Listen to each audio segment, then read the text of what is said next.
Right, how's it going, everybody? This is Ismortah, and I thought I was gonna put it off. I know you thought so too, but I really want to see what I can do with this gear. So I am doing the settlement phase for Lantern Year 2 now. Because I got a ton of gear. I'm not a ton of gear, a ton of resources, majority of which you see in front of you. I also have 5 that are recorded in my settlement. So I have like 23 resources. So I have more than enough to equip my guys with some great stuff, start developing strategies and ways that I can counter different things that could happen in battle, as well as, of course, do intimacy and a innovation. Now, before I get started, I just want to check the audio, which I should have going. Let me see if I can hear it.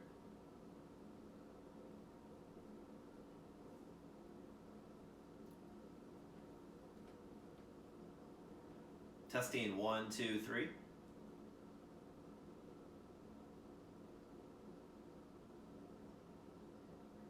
Okay. So the settlement phase, again, if you didn't see the one right after the prologue, that'd be video number 2 for this series. This is when the survivors come back, and you lose all of your ailments unless you got a permanent injury. You get innovations. You get endeavors, which are basically currency you can use to do activities in the civilization. And then you could also use with your resources. You can craft gear, craft items, make other buildings. And then there's also a settlement event that happens at random now. So I'm going to be drawing that. And then also I am going to do a little bit of innovation. So get what new technology or societal upgrade am I giving my civilization. And then there should also be one or more story events as well, which are happening at certain milestones in the story, or as your civilization progresses or degresses. All right, so, and again, what I'm going to do for going forward, just going to think it easier, is use this sheet, this tablet here that shows you all of the steps, and you just go down it. I've already set up everything I need to do and shuffled, so now I can just go through each of these events. All right, and there will be a significant, I assume probably half of this session will be just going over strategy and stuff before a purchase, because this is a hard to get resource, and the fact that I have so many is a fortuitous boon. There could be hunts that I completely bomb and get 0, or that I just get the bare minimum of just the reward. So the fact that I have this bounty that I'm sitting on, I really need to make the best use of it, as well as save for things I think I may want to use in the future, or may want to spend on buildings, or maybe I want to, like what sort of gear do I want to craft? I don't want to waste any gear crafting, so that sort of thing. Anyway, we'll get there, because it's one of the steps. All right, so the first step is Survivor's Return. So I heal all returning survivors, remove tokens, but don't remove my gear, and then also update any statuses of people that couldn't do stuff last hunt, like, for example, Isma. So that is the first thing that I'm doing. All right, so I'm starting with removing damage from people. So whatever their survival and insanity stays the same, but any damage to armor resets, and any damage to their body resets, as well as any bleed tokens go away. So I'm healing the body, healing the head. Citroni had waist armor, so that goes back. Waist goes back to 1. Okay, looks good. Next up is Snahavia, who lost her founding stone, but for good reason, but it still sucked. So definitely going to need better weapons. So heal the head damage, heal the arm damage, and waist was not hit. Okay. Next up is Klingeth, who also lost their founding stone, to get rid of that attack. Which, if you can see the last one, I won't spoil it for you, but I need different weapons to do a variety of different types of attacks because I was really at a deficit. The fact that I couldn't attack the cat in a certain way, which really sucked. I was fortunate that I had the what I had at the time. All right, so Kalinga didn't get hit at all. Looks like. Okay, and then Dusa got hit a whole bunch, a whole lot to the body and to the brain, mental damage. I'm confused why I had that segmented, because that should have been damage to insanity, not to the box. Why was that filled in? Because you take damage to insanity and then take the damage. Unless he took the damage and then he gained sanity. Maybe that's what happened. That's probably what happened. He probably gained sanity after the fact. Insanity, I should say. But I'll just roll with it. And he had 3 to the head, so I changed that 1 back to a 3. And then the waist goes back to 1. That head arm protection really paid off. Definitely something I'm going to do for people because obviously I strategized a little bit off the side before I got in the stream, but in the game, on the dice, the hit dice, there's one of every face, every type, except the body shows up twice. So you should expect that your body's going to get hit twice as often. So you definitely want to have some protection there. But the head, it's probably the most lethal if it goes all the way through. And you have 1 less hitbox for the head. So really those are the 2 things that should get the protection first, which I'm going to try to do as well. Alright, so the waist goes to 1. I'm sorry, Ismortah doesn't have any waist, because she currently has nothing. But she keeps disemboweled. I'm going to keep that there as an impairment, but she won't skip any more hunts. So she could go on the next hunt.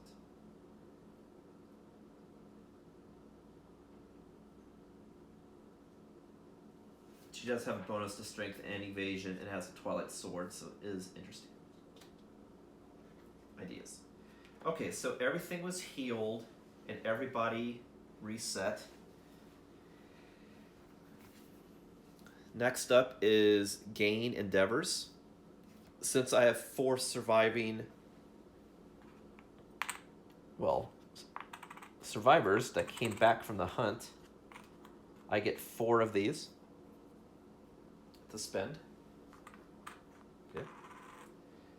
There's ways you get bonus ones also from doing other things. I just haven't unlocked that yet, but right now I get 1 for every survivor. Next up is update the timeline. It says draw a settlement card and resolve it. Trigger story and settlement events on the timeline this year. Alright, so, and that's why I call the settlement 2, because really for a year you start with the settlement and then the Nemesis Encounter and then the hunt and then Showdown. Alright, so the timeline is here.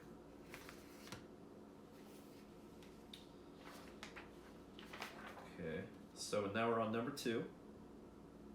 So fill that box in. Nobody died yet, but that's all stuff triggered later. Alright, so now you do the settlement event and then any triggered milestones.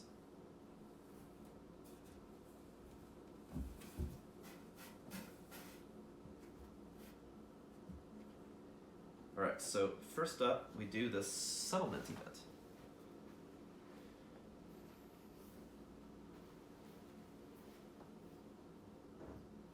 Kitty's playing boxes. I don't know what box he went into.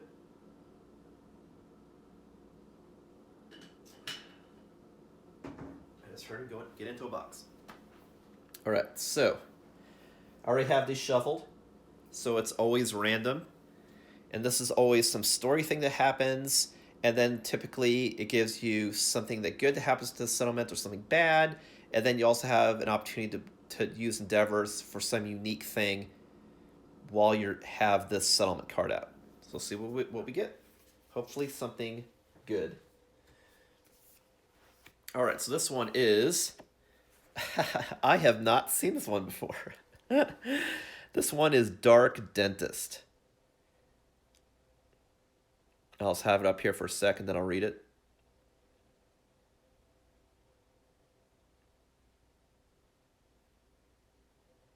Okay. Dark Dentist. A cloaked woman enters the settlement. All that can be seen beneath her hood is the sparkle of perfect teeth. She offers to improve the survivors if they are brave enough.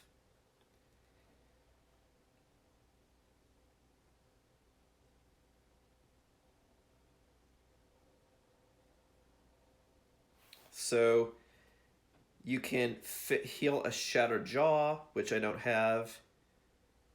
And they have different costs. Like I can mend bones to fix a shattered jaw if I pay resources. I can do monster tooth dentures. They can upgrade someone's mouth to get +1 permanent strength once per lifetime. So I would mark on them that they, for example, have got the dentures.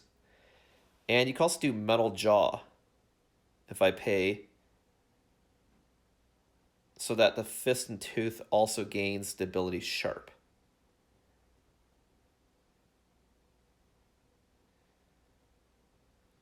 And then if you pay for any of these services, you roll a d10 first to see if the surgery was a success or not, or terrible. And looking at it, you can either fail, or it's success, or you can get killed. So it is risky. But also costs a lot of resources. And I don't have any iron, so I can't do that one. I don't have anyone with a shattered jaw, so no point in doing that. +1 permanent strength, though, that is interesting. And you have to pay 4 bone or a large flat tooth. And that's a lot of bone. And I don't even think I have that much bone. And I need weapons, so I don't think that's going to happen. Actually, I have looks like 5 bones, 6 bones, including 1 skull. And I want to make weapons, so it's probably just not going to happen. Interesting, but yeah, this could be a pass. Okay. All right, so that was the settlement event. And I'm going to record it just for fun, so I have it going forward. Just so I know which one I did.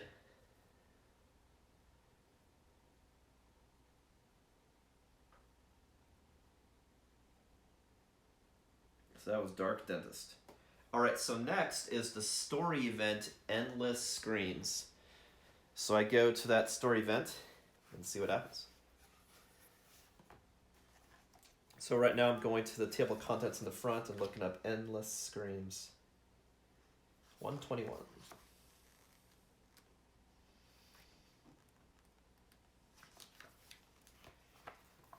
All right. So I'll show it to you close up, and then I'll fan it out and read it. So here's the picture on the left of Endless Screams. And this is what happens.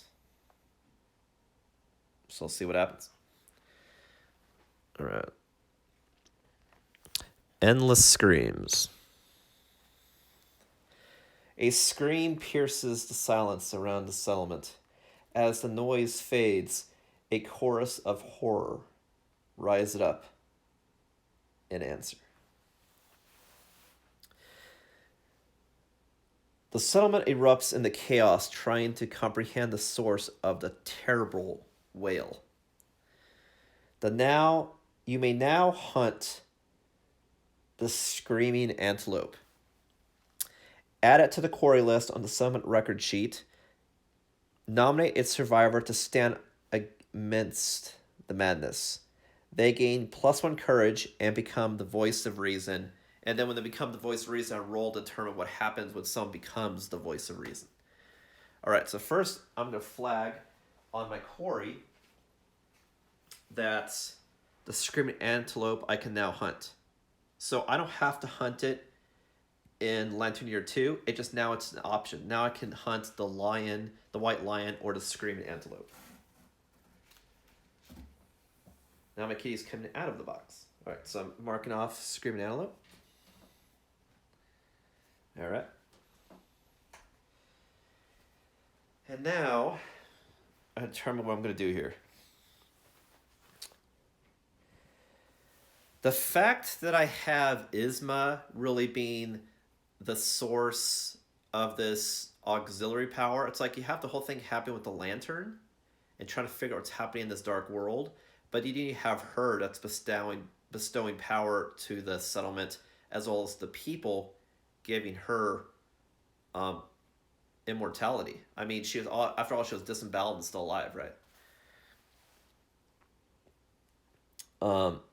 Which in the game doesn't kill you, but just, you know, flavor wise, that's what I'm going with. So I think I want to have her be the voice of reason, actually, since she's like leading these people. So I'm going to write that down on her sheet.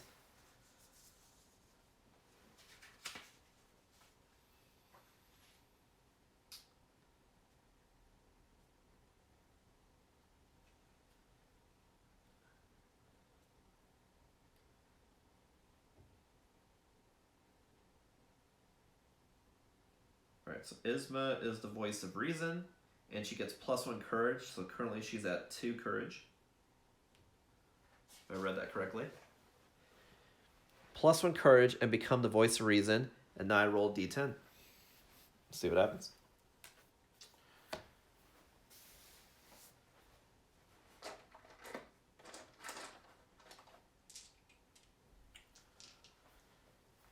Alright.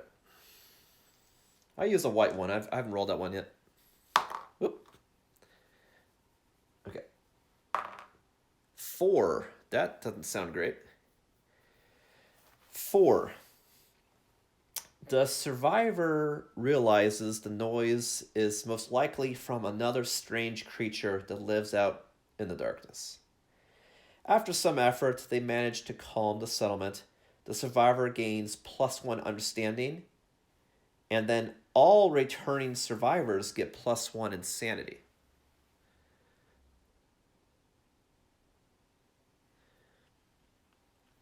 All right, so insanity. So she gets +1 understanding. So she's at 2 courage, 2 understanding. Definitely the most person with the most fortitude. No one else has courage or understanding. And then all the returning survivors get +1 insanity, which were the 4 that came back. So Dusa is now at 3. Kalingith is now at 7. Citroni is at 5. And again, insanity is basically like armor for the your mental state. But at the same time, if it's too high, bad things can also happen. So Citroni's at 5 and Snahavium's at 4. And if you're 3+, you're insane. So right now, everybody is insane. All right.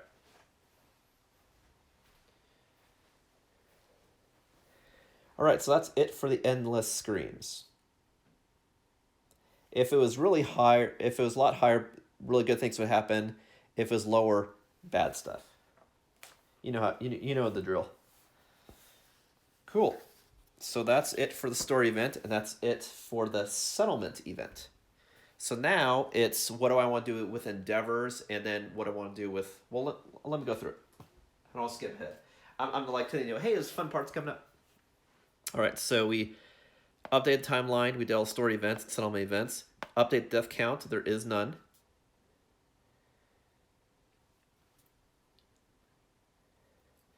Now we check for milestones.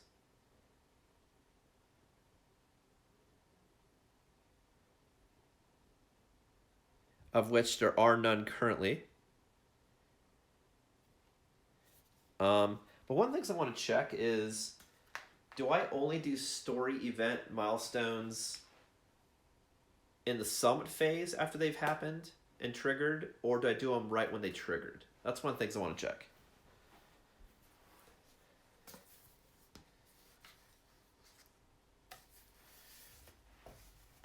I think I've answered my own question already. I don't think you do story stuff on the hunt or elsewhere. It's just, I don't know. I'm gonna check.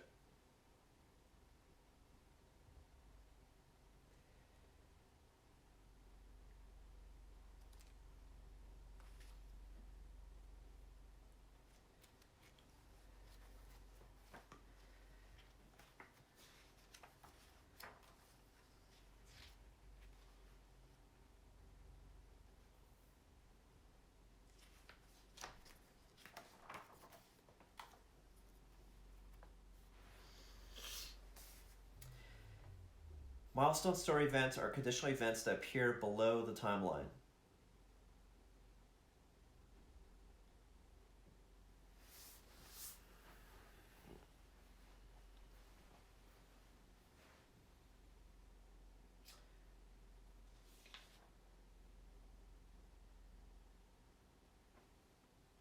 Okay.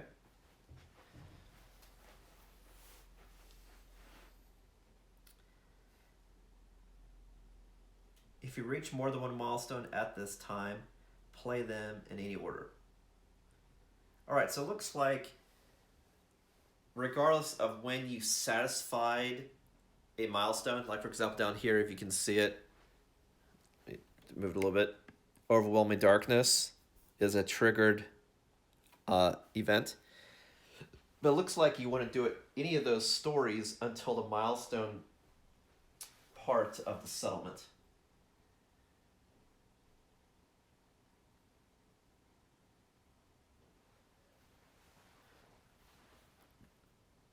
I believe that's correct, and I'm cool with playing it that way. It's just, it seems like certain of these events should happen right when they happen story-wise. You know, like the first time you go into darkness, boom. So let me check. It could be also that the milestones that they're talking about are just the ones on this page, whereas other ones happen instantaneously. Because Overwhelming Darkness, I don't see on here. And these are ones that would happen in the settlement phase. So,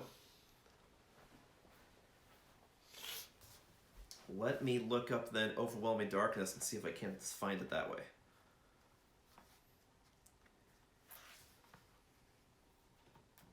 Because I'm still not, it doesn't exactly answer my question.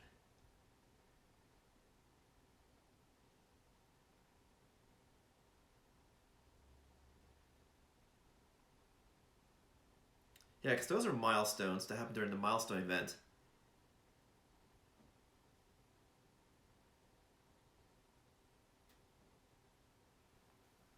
Story events.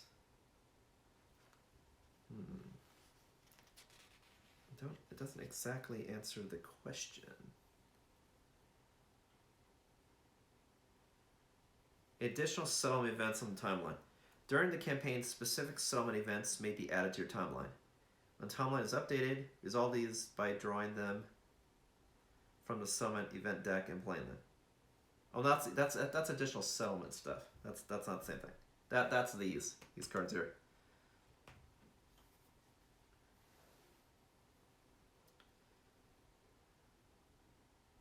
Milestones are story events that you trigger by circling a box to show that you've done it once. But Overwhelming Darkness, I know you couldn't do that once. So let me see if I can't figure it out. Let me go to that one. Let's see if it doesn't say.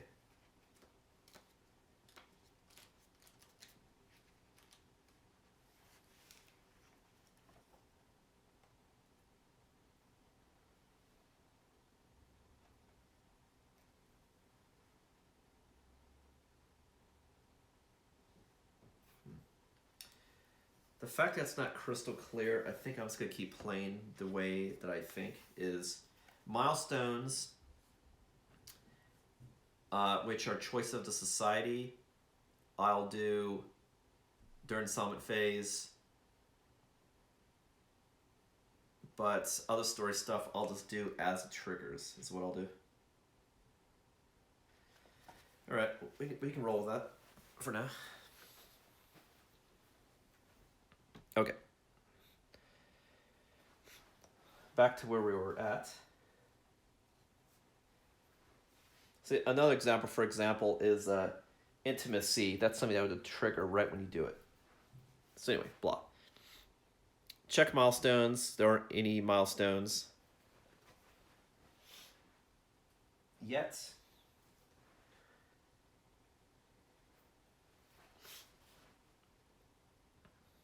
Now I can develop stuff. So we can craft stuff, spend endeavors.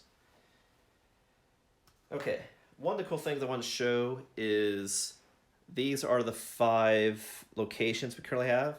In the last summit, we had 4. That's because after the last hunt, we unlocked the Catarium for making kitty pieces. And I'll show you zoomed in of all of these. The picture right quick. So here is the Lantern Horde. This is your primary building that you're drawn to light that basically makes other buildings. This one is the Skinnery for using chiefly hides that you find to make armor and other items, as well as unlocks the Leather Worker. Next, the Organ Grinder for spinning organs for various useful trinkets and to trigger the chance of doing intimacy, and you can build the stone circle.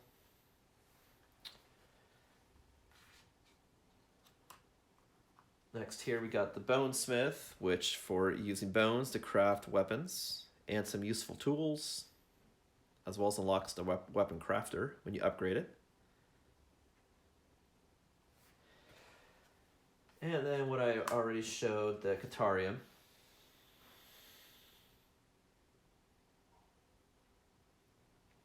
Which you could spend parts specifically that drop off the White Lion to make unique gear and armor sets. Okay, so first thing I want to do is knock out endeavors. Because what I'm going to spend most time on is strategy on what I want to make with gear. With resources. So right now I can spend this on my Shadow Ritual, which if I had a fighting art or a weapon proficiency, but I don't have any weapon proficiencies yet other than the sword person, and I'm not going to have another person with that sword, so that's not useful right now. Right meow.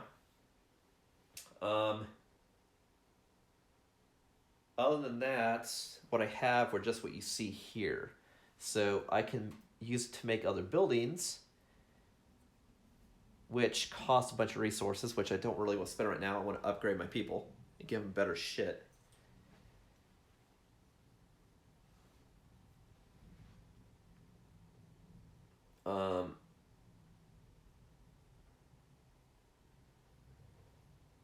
One of the things I could spend on is getting more stone noses. That's something I can do by default to give people more survival.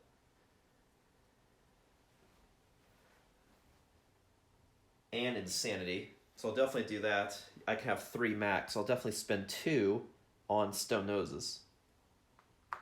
But then I have 2 left. And what I was thinking is spending 1 on using the love juice to get a free intimacy without having to roll. Of course, this I don't even use a thing. I just do it. I just spend the resource. Whereas if you did a augury, if you roll 8+, you get an intimacy. Otherwise, kind of like negligible abilities. It's kind of stupid. But if I have stuff to waste, it's a possibility.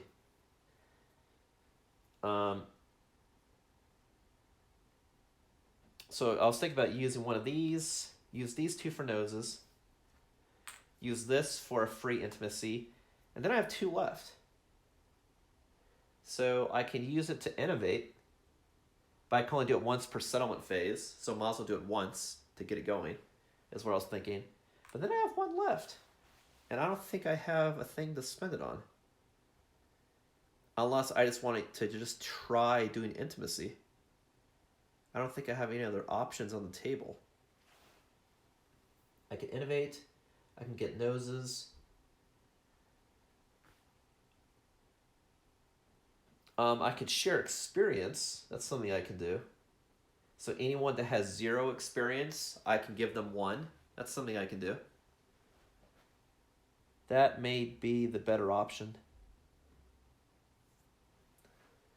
Let me read it to you, what it does. It says, shared experience. Nominate a survivor that has 2 or more hunt experience than yourself. Then describe illuminating details of their desired death. If you are not deaf, you gain 1 hunt experience from their story. But if the nominated survivor also has a shattered jaw, you gain 1 insanity. So I can burn one of these to give someone 1 hunt experience, or I can burn one of these to give someone potentially 1 understanding or survival or trigger intimacy. So this last one will be used for shared or augury, most likely. Okay, so let's go ahead and do it. So I know the first thing I want to do by default is get 2 more stone noses, which is this guy here. Just so you always get another survival and sanity when you go out.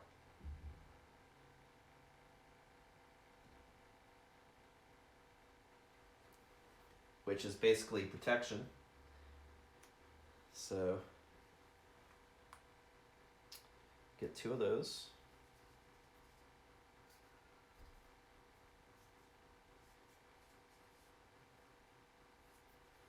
You only have 3 of everything in the game, not 4, so I can't get 4. Alright, so I'm going to burn 2 to get 2 more noses. And for time being, I'm not going to equip on anybody. Well, no, I can upgrade their equipment as I go. That's fine. I will. Because I'll probably move shit around, and then I'll just update the settlement sheet with where people's gear currently stands. Alright, so let's say you get a nose and you get a nose. Sure. Okay. All right, next up I have 2 left in love juice.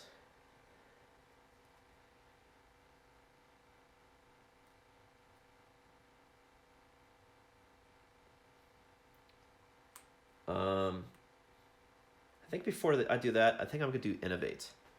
So innovate costs 1 endeavor and then 1 of each type of resource. Okay. So, and I want to spend generic ones because with cat stuff you can make certain things. So I want to get the most generic one. So I use a bone and a generic hide. And I have to use an organ. Now I also have stuff in my settlement that I haven't used. In my settlement I have great cat bone, white fur, broken lantern, lion claw, a lot of cat stuff. So I don't want to touch those. But I need an organ. I could use sinew. I'm leaning toward doing that.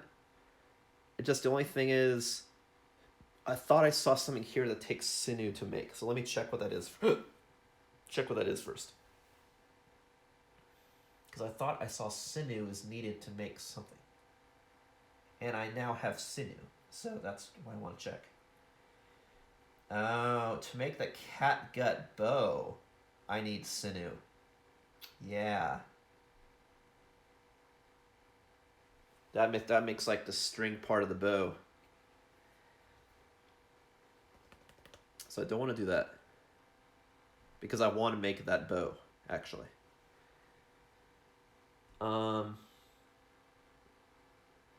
Love juice is an organ. Golden whiskers is an organ. Let me see what golden whiskers is used for. I know it's a rare piece, so I want to see what it's used for. If I don't care, then I don't care. Oh, I need it for the harp. And with the harp, you can remove a mood and raise people's either insanity or survival. Yeah, so I don't want to do that one. Because that's all hard to get gear. I could use this guy. Well, no, here's a monster organ. I didn't even see this. It's right in front of me. Monster organ. Okay, so I have an organ, a hide, a bone, and an endeavor. I'm going to spend those. So everything here is archived. To do one Innovation. So to innovate, once per summit phase, you may spend the listed resources to draw 2 innovation cards, keep 1, and then return the other one to the deck. And then depending on what the one is, not only that gain a permanent innovation, but then also will add more cards to innovation deck. So we'll see what happens. All right, so these are the cards that I could add to innovation deck. This is the innovation I currently have, and this is my current active innovation deck. So I'm going to be drawing 2 from here, keep 1.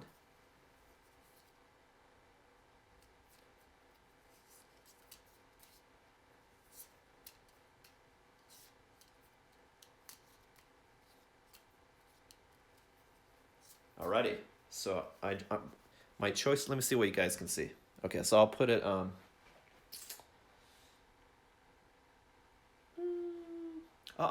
show it to you.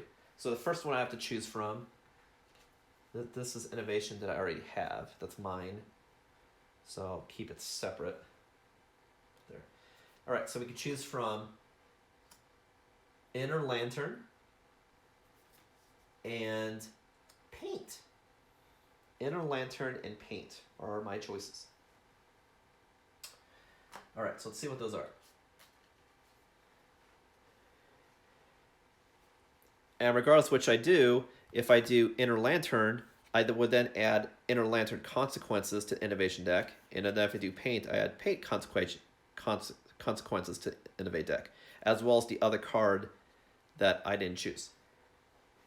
All right, so Inner Lantern. Here's the card, once it focuses.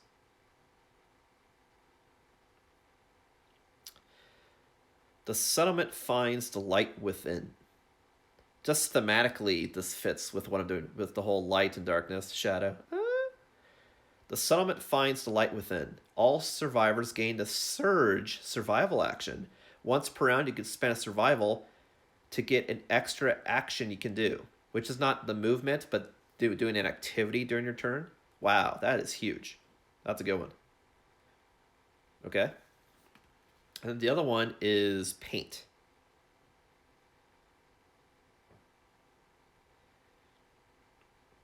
The settlement swells with creative energy. All survivors gain the Dash survival action. Once per round, you can spend a survival to get an extra movement. So these are both actually the same thing. It's either I get extra action or extra movement. And you would think at the off the top of your head, well, action's better. But if you have movement, that means I could spend 1 move to break the distance, and then the other move and action to do something that's cumbersome. So, I mean, that's huge. Or I can, like, retreat and get in position and then, like, shoot a bow, right? But with this, that means I could do a whole swarm of attacks.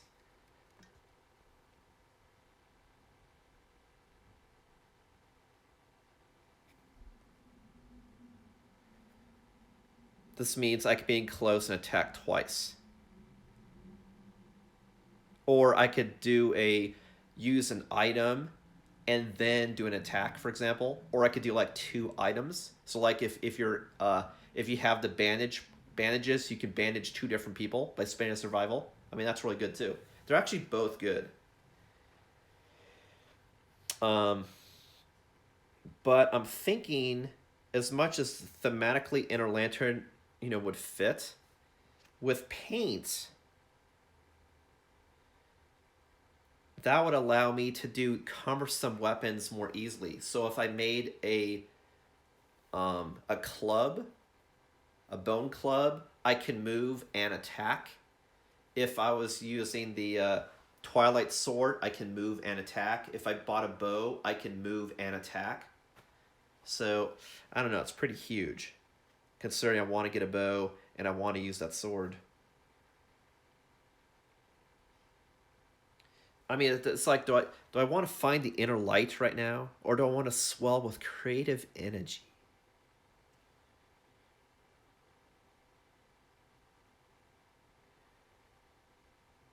That's crazy. Like, I don't think I've ever even got these 2 in my last campaign. So it's awesome that these are both choices. But I'm really thinking dash though, just so I can get into position, into the correct position, and then engage with an attack.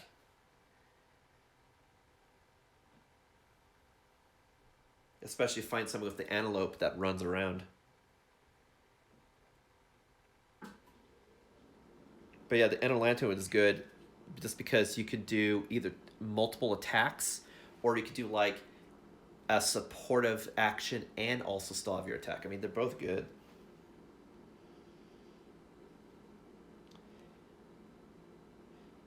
And both are also kind of chancy right now because unless you have high survival, you really want to have that to save yourself, not to give you a advantage in combat. But it is definitely going to be really important down the road.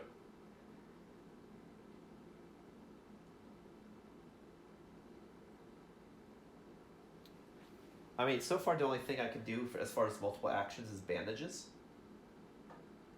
So I think paint would be better. So I'm going to go paint. Okay? So I get paint, and I get dash. So I'm going to add that to my settlement sheet. So innovations, I have paint, which gives me dash. And now since I have dash, I'm going to put that on everyone's character card as well. Because now that's an option. As far as options that they could spend survival on, they can all dash. I've actually never done dash before. That is awesome.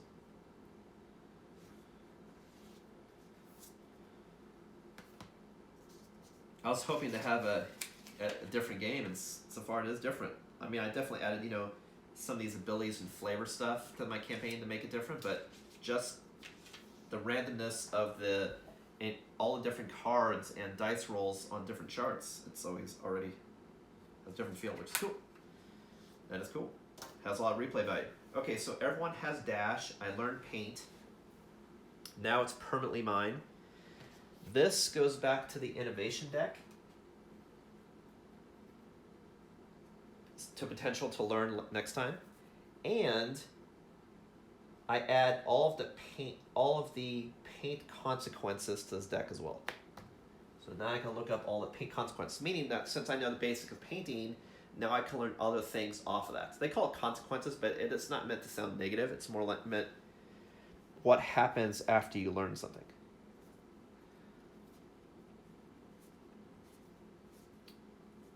Okay.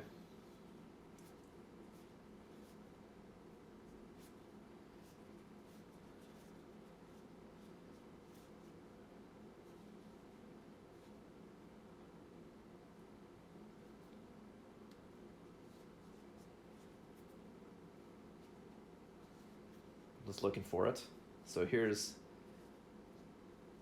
it looks like there's 3. I'm just going to double check the entire deck to make sure.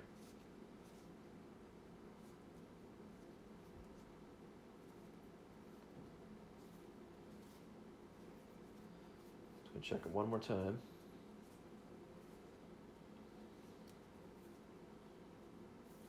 Okay. It looks like there's 3 consequences that are added to the deck.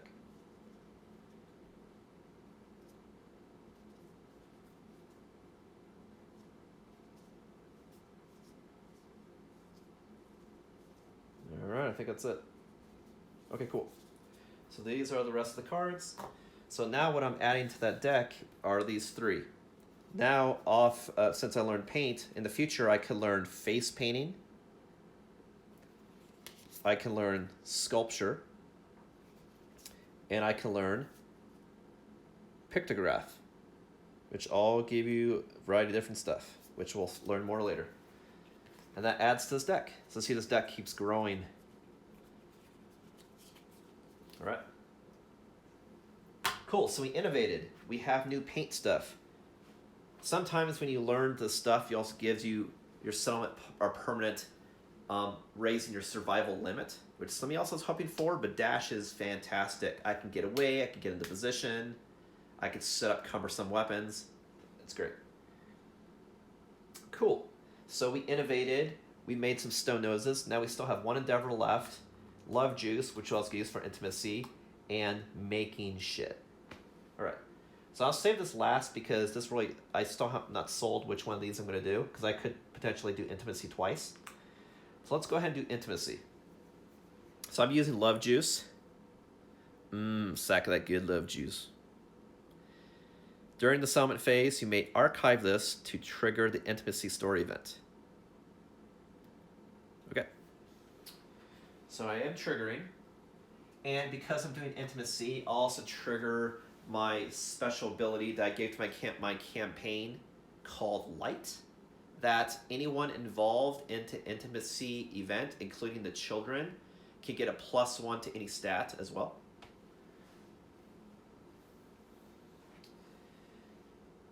So, who's going to be intimate?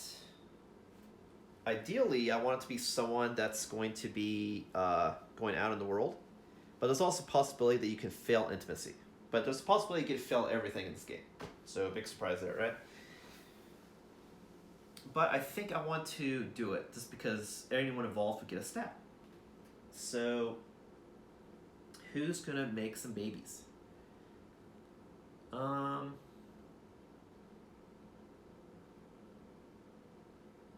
I'm thinking about not doing Isma because I want her to just keep growing as far as courage and understanding. So I'll keep her where she's at. She may be someone I even use this to try to raise understanding and have her trigger her own possible intimacy. We'll see. We'll see. But for now, let's do... Let's see here.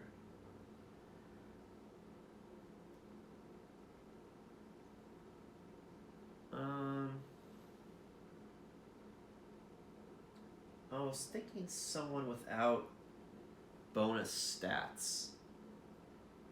So maybe Citroni and Snahavian, because they only have one bonus, whereas these other two characters have one to speed, one to luck and strength, and these two just have one to luck each. So maybe I'll do them. You know, maybe they'll get lucky. And get lucky. Yeah, that's what we're doing. So Citroni and Snahavian. We're gonna have some babies. Okay, these two. Where the pencil is. You do need a male and female for the operation. All right, cool. So then I'll go to that story event called Intimacy.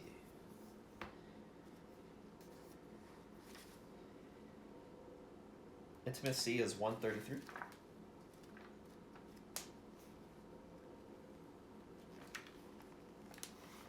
Sidebar, in case you're not aware of, the reason why I'm playing now is because of like, fuck, I didn't get my expansions yet for this game, of which I had 4, including the Gambler's Box, which is its own expansion to the core game, not just a encounter or creature edition. It's a whole like KDM 2.0.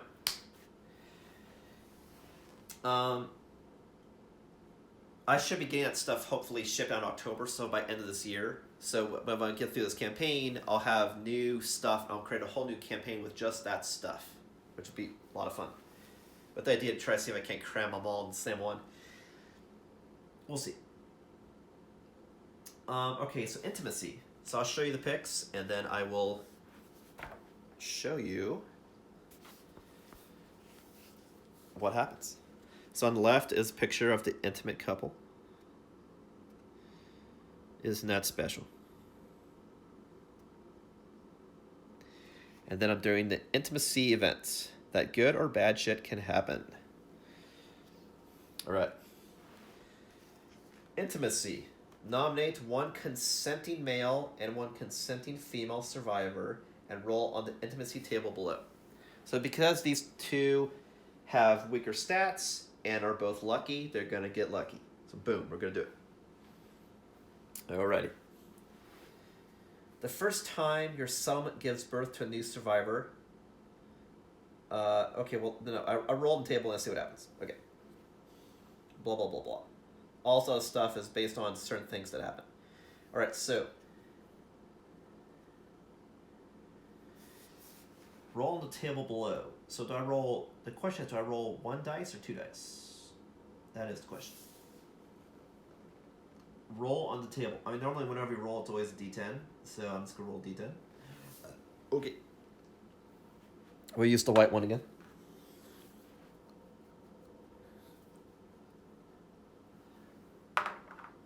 Ooh, we rolled a 9. That's actually really, really good. A 9. The settlement celebrates a twice fortunate event. A pair of healthy newborn survivors enters the world. Twins. The settlement gains +2 population.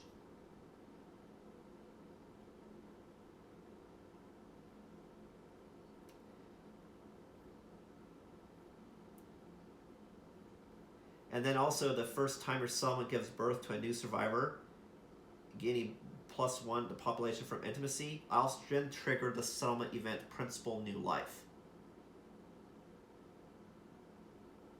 Alright, so first we get population goes up at 2. So the population was at 12 and now it's at 14. Okay, that's checked off. And then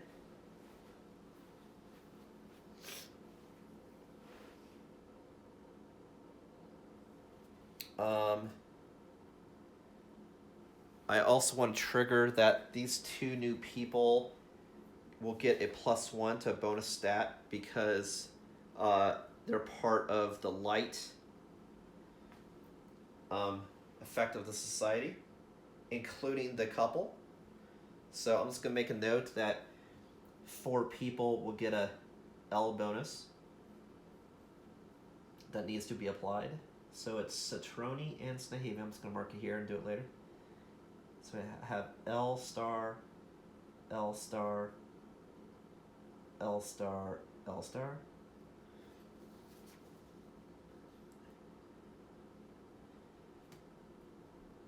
Okay. So the bonuses are pending, which I'll do in here in a sec. I added the population. Now this triggers the story event principal new life. So we're going to do that. 157.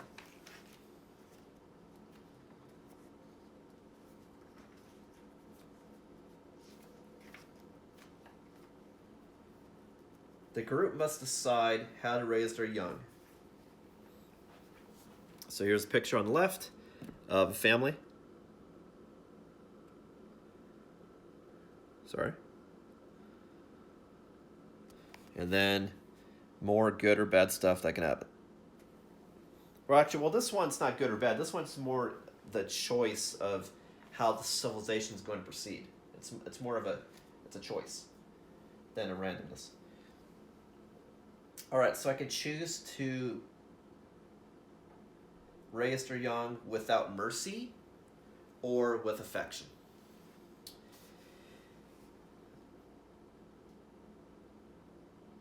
So I can choose. I won't go into more details until I roll, but I'll tell you what each type of society based on new life. If I do without mercy, the toys are taken from the child and replaced with a cold stone face shard. Training begins immediately.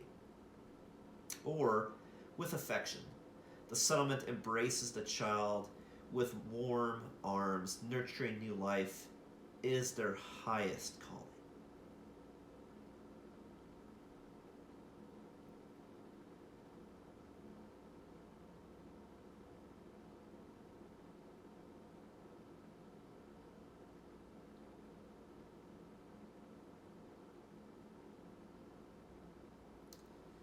All right, so these principles, let's see what those are. There's survival of the fittest and protect the young.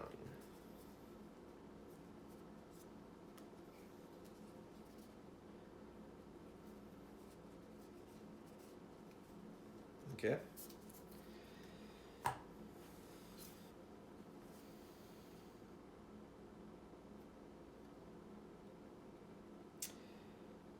if you do protect the young, then the children are our future. And whenever you roll in intimacy, it's more effective. You pick the better result. If you do survival of the fittest, survival limit goes up. And whenever you roll, you always go with the lowest result. But, so that'd make it really hard to ever get like a savior or something. And you could fail doing intimacy. But they can have a permanent reroll once per lifetime on anything. And they also get +1 bonus to evasion and strength. So it's harder to get children, but they're better. So,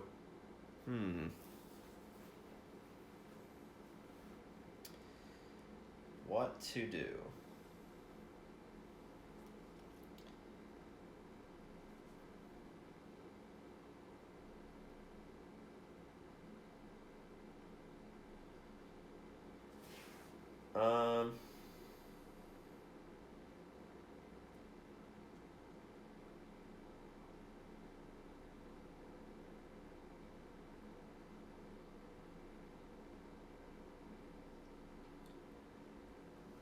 So the reason why I did paint, why I chose against, I know I'm all about, the light and darkness, but it's all about, like, celebrating life and then celebrating death.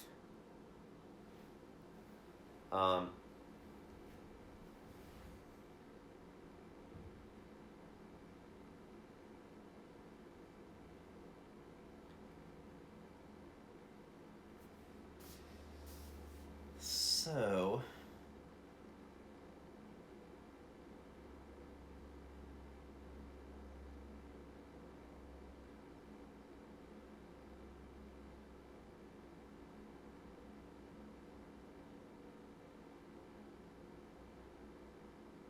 I think because of that principle of the society's core, as opposed to how I want to innovate, I think I should go with protect the young. All life, and loving, that embracing the light, but at the same time embrace, the darkness with death and insanity.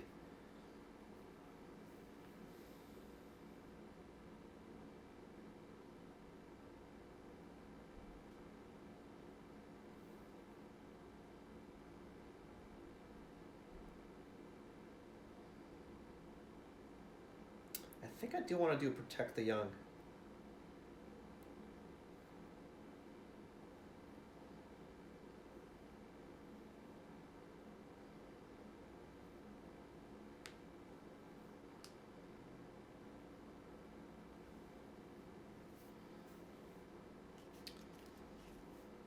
Just based on the decision with innovation is based on the society. What does the society need? What weapons do we need? What things do we need to be effective? To be creative, to stop comment, prepare for the worst. But this is just like the core principle, like light and darkness. And survival of the fittest is just kind of like middle ground, be the best you can be. Not. So I think principle-wise, I think I should do protect the young. Even though I know I've seen that one before, I think I want to do that one.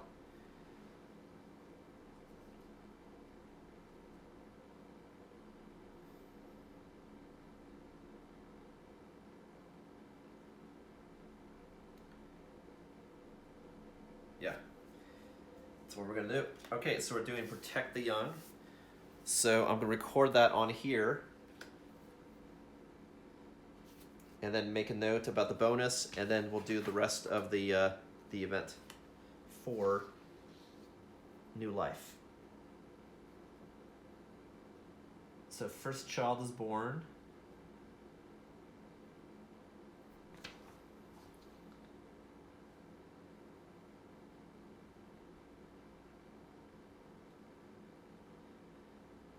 And we're doing protect the young.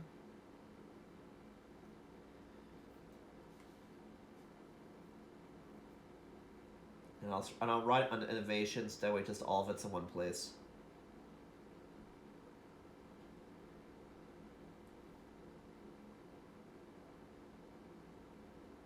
protect the young.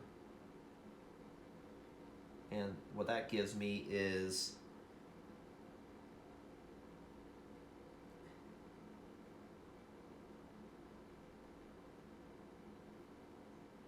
intimacy advantage.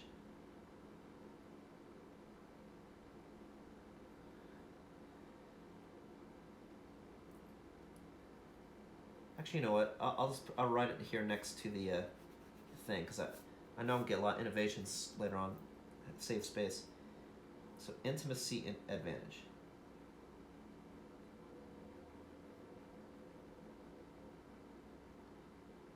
Which is good, because if I get twins, I get more people with better stats. Alright, so I got Protect the Young, Paint, and Language. Again, the stats I'll add here in a sec at the tail end to all these people. Alright, so I did with affection. The settlement gains the new life principle, Protect the Young. Find and place this card on the settlement board and note it on the settlement record sheet, which I just did. After adding the card to settlement, roll it 1d10.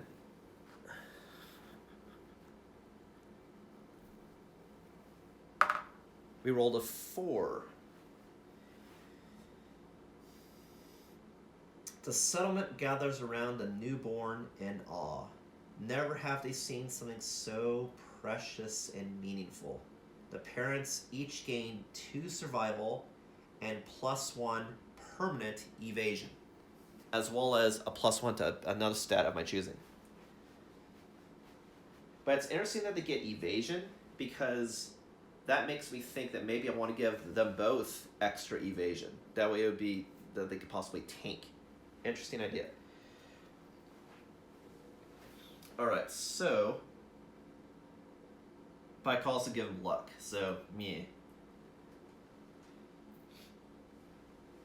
Okay, so they both get +2 survival, but the cap right now is 2, so they both go up to 2.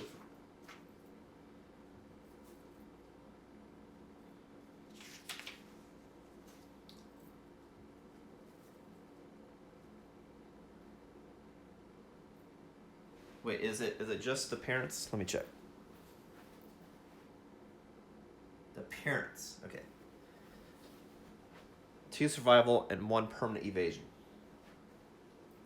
Right, so they all get +1 evasion.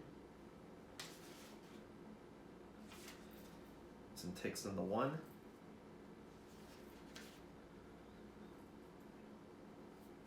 Okay. And then triggering the ability Light, they also get, everybody gets +1 permanent something. Including those 2 other people. Which I just need to denote that they get extra bonuses. So I'll just do L star, B star, L star, B star, and do those later whenever they come into play. But Nahavium and Citroni will get theirs now.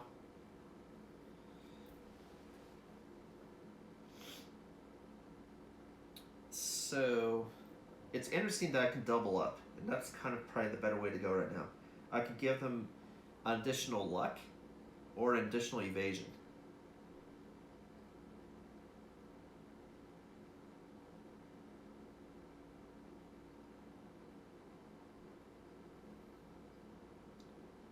Evasion's an interesting idea. I mean, luck's definitely good, but evasion, it's interesting.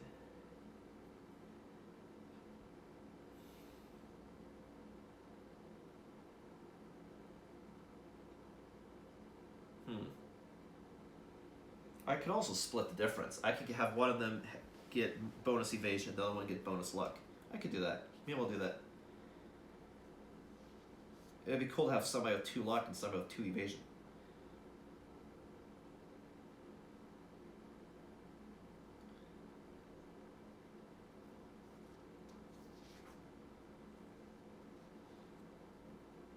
So I'll give Citroni evasion. So he'd be at evasion +2. So he's at 2 evasion. And Nahavium, who, I mean, she got lucky with that birth, right? So she'll be at luck 2.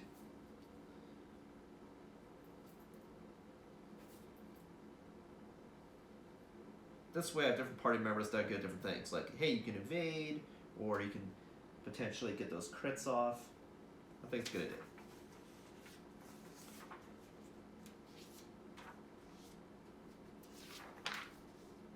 Then now I'm marking on summon sheet that Nahaven and Citroni already got their bonuses.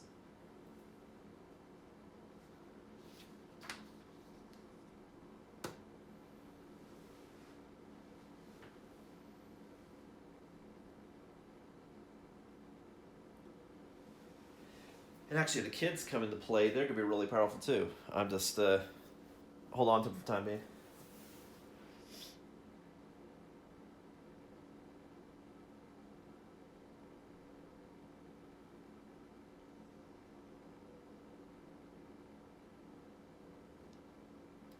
Cool, so that's it for that story stuff.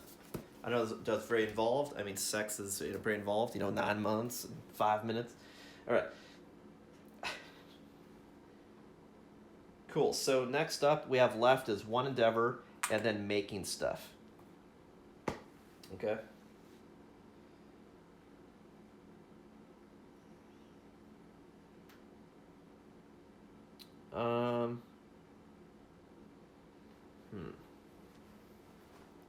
So if I did shared experience, you're basically just giving somebody hunt experience, is all you're doing. And you think, why do you care? Because when you gain hunt experience, if you have a weapon, you also gain proficiency. But just gaining enough hunt experience also triggers story events. And actually, what I realized is we actually triggered another story event, which I didn't realize. Because everybody that hit 2 now hit also age. Which should be 3 people that hit it. So let's do that first. It's another story event.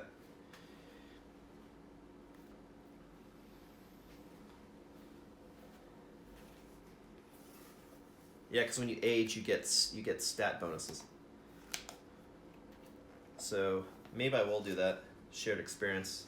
That way someone's closer to aging.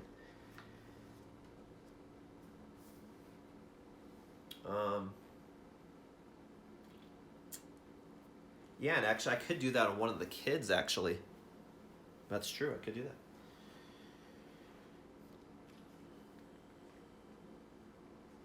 Okay, so we're looking for age, 107. So 3 people hit age.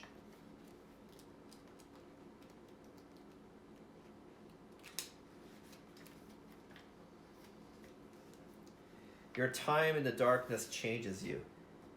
Gain the benefits for the hunt experience milestone you have reached. And you call a survivor may only gain each milestone benefit once a lifetime. Which, that's how you can select a weapon proficiency, is you have to have enough hunt experience. So that's a good reason. Okay, that makes it even more worth it. That means if I lose somebody, I have someone else ready to go. That's actually a good reason. Okay, so I'll show you the pick. And then I'll do this for 3 people.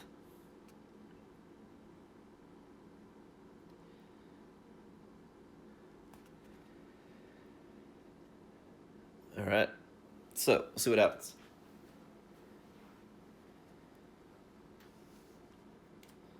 So first I choose a weapon proficiency.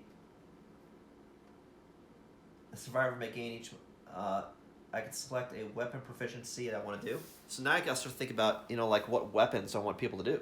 Because you want the weapon to match the proficiency that you give.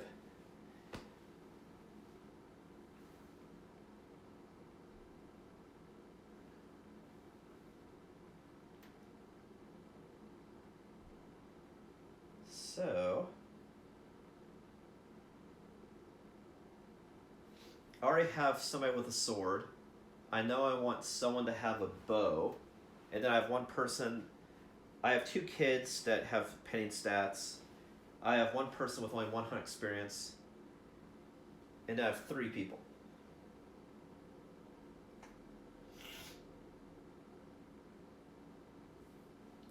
Dusa has speed.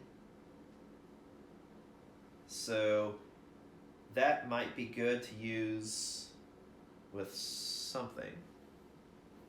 With maybe a bow, actually, to get more shots at range. So, but that's not it yet, and I need someone to get it now. So maybe that should wait. So I have two people, three people that have luck. One person has bonus strength. So let me start looking at some weapons to determine what they should get. Maybe they'll help drive the decision. Just to see what the advantages and disadvantages are of different weapons.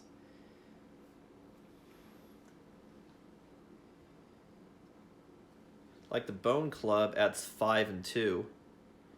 So if I add another strength to this one, for example, I guarantee the fact that if I do hit, that it will go through. So that's an interesting idea. The bone axe doesn't have as much strength, but it's frail.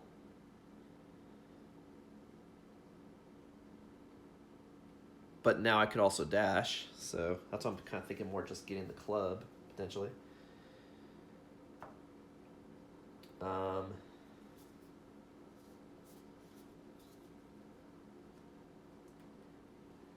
Basically, everything else I was thinking about was cat gear. So show. I'm just looking at the weapon, not the armor. You know, you got the king spear. That's not as effective, but you can attack at range. That's an interesting choice. And it's not cumbersome. And I can attack at range. It's just not as effective.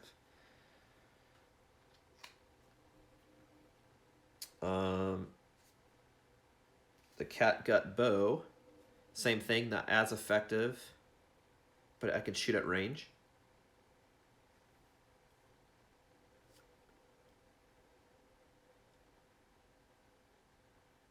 I can give more accuracy. And then what's another one? I thought this was interesting, but it's got really weak strength. Maybe too weak.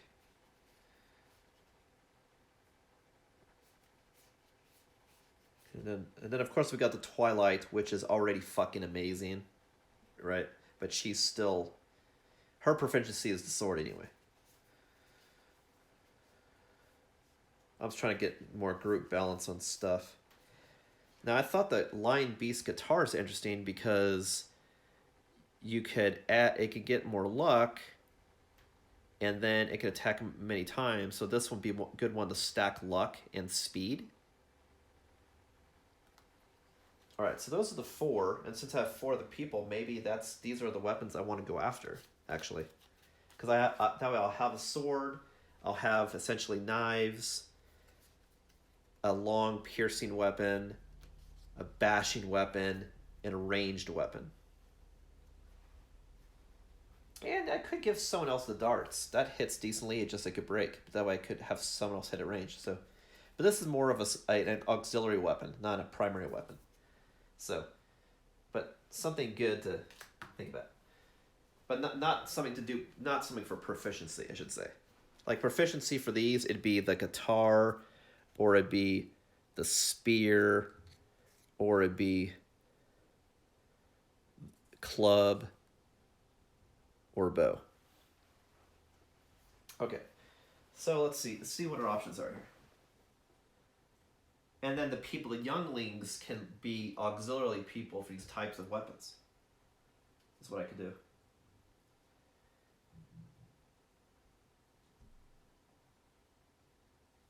So for the person with luck and strength,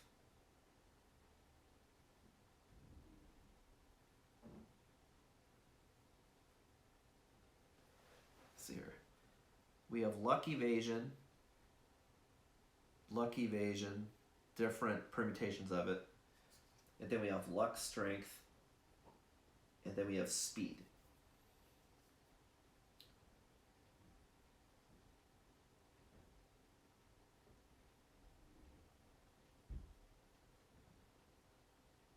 So,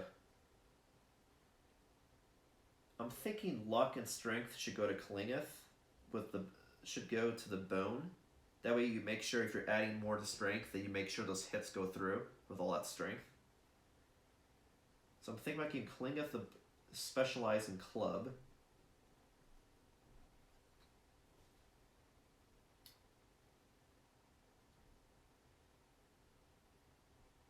And then everything else adds 3 to strength. So and they all basically have 7, 6s, and blah blah blah. So now it's just like, what makes more sense to have luck on it? I think it makes sense to have someone with luck to have the Lion Beast guitar because it already adds luck, so you can really have luck be really high.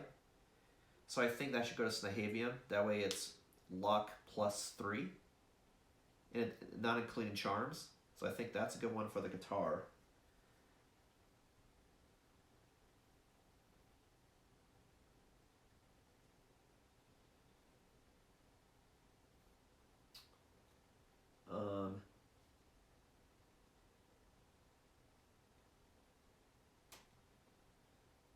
The cat got bow, maybe a good one to get multiple attacks at range. Just because someone's far away, I can get a lot of shots in. That's an interesting idea. And can hide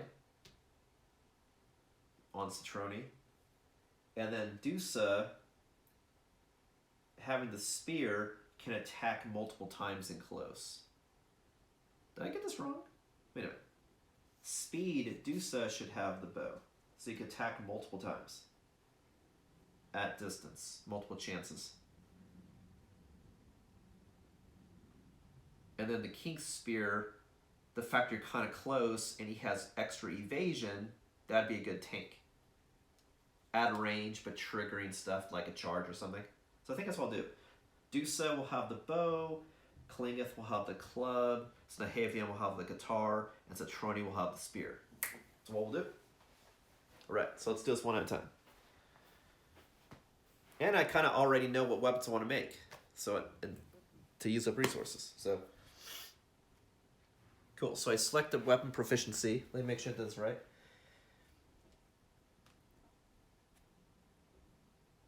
Guitar, spear, club, bow. Yep.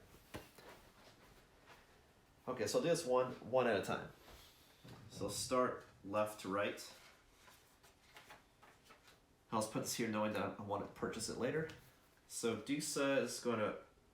Oh, I'm sorry. Dusa's not even high enough level yet. I mean, I'm going to still make the bow, but... Yeah, he doesn't have... She doesn't have 200 experience yet. Okay, so I'll do Klingeth, who's going to get the bone club. So her proficiency is going to be club.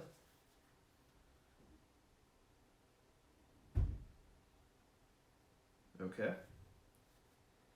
And then, let's see what else she gets.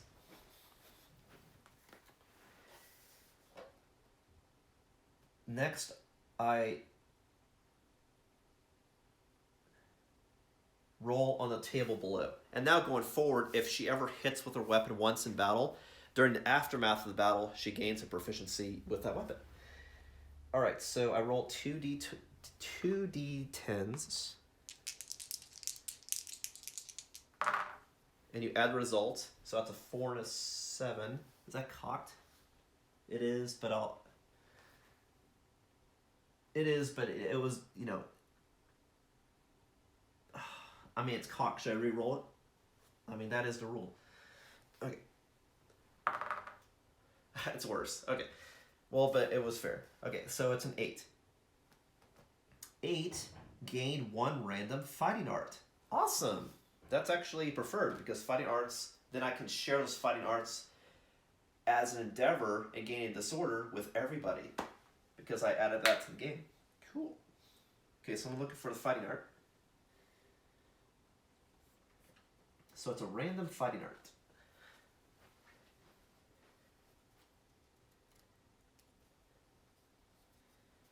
Alright, so let me shuffle this right quick. And then from this point on, all these characters, as they age, they gain more abilities, if they happen to live that long.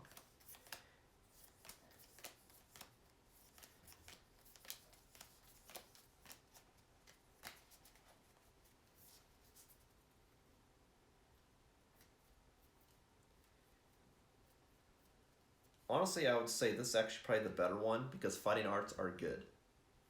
Stats you can get in a myriad of different ways, but fighting arts are hard to come by.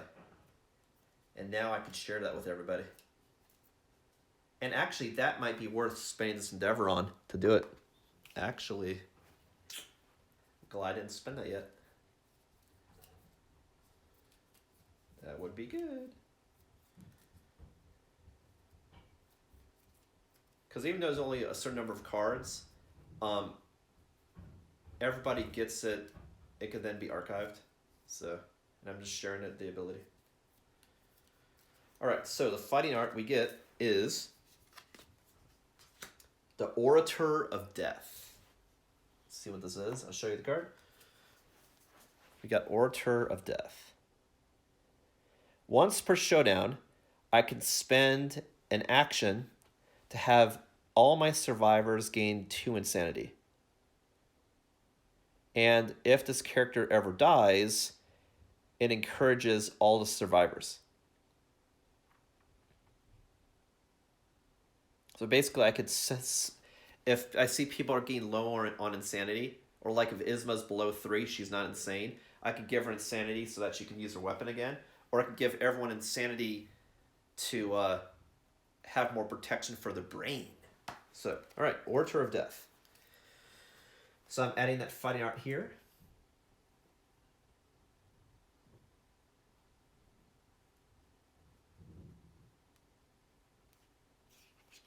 And I'm making a note here that I can say Lightning Bolt.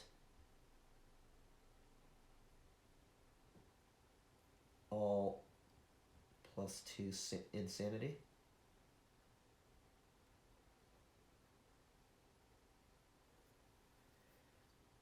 That would be an interesting one to share. I mean, for time being, it's okay just having her have it, but that would be interesting.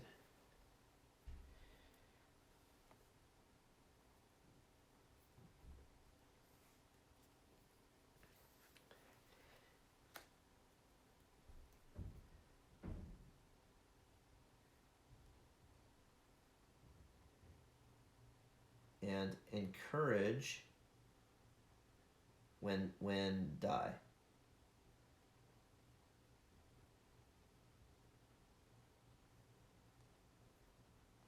Okay. All right, so I have that, so now I can archive it since I know it. Cool, so that's Klingeth. She did gain a stat, but she gained a fighting art. And it's going to be use the bow. Next we have the King Spear, so Trony's going to specialize in spear. And then same thing, roll 2d10s. Let's see what happens.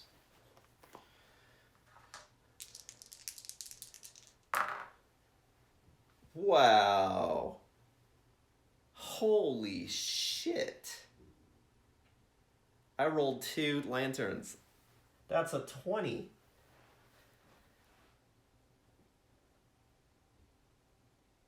That is crazy. I rolled a 20, gain +1 permanent luck. So now Citroni goes from 1 luck to 2 luck.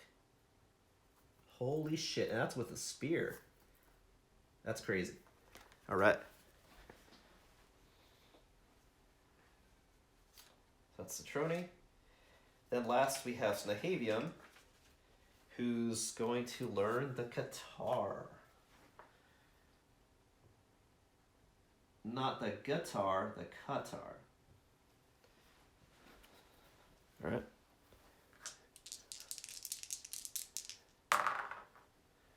It's a 10. Gain 1 random fighting art. All right, so she gets a fighting art.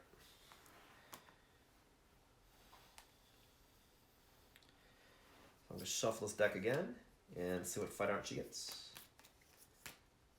Orator, I don't see any reason to have multiple people have that. You know, a small buff is probably enough. I would imagine. I could be wrong. Because you take an action and do it anyway. You don't want to blow an entire turn doing that. I would not think. So I'm hoping I get something that makes it easier, like to hit a target or something, or to evade. That'd be good.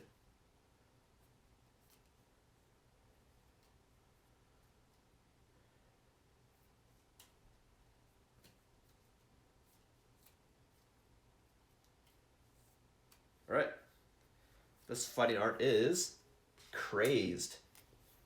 On a perfect hit, gain 1 insanity. So if you're doing a lot of different attacks, if you ever get a lantern on one of those hits, not when you're damaging, but when you're just trying to hit, you gain 1 insanity. So it's not a spectacular one. I don't think that's one I'll share either, but it's interesting. So Crazed. It's the fact you get it for free. So perfect hit, 1 insanity.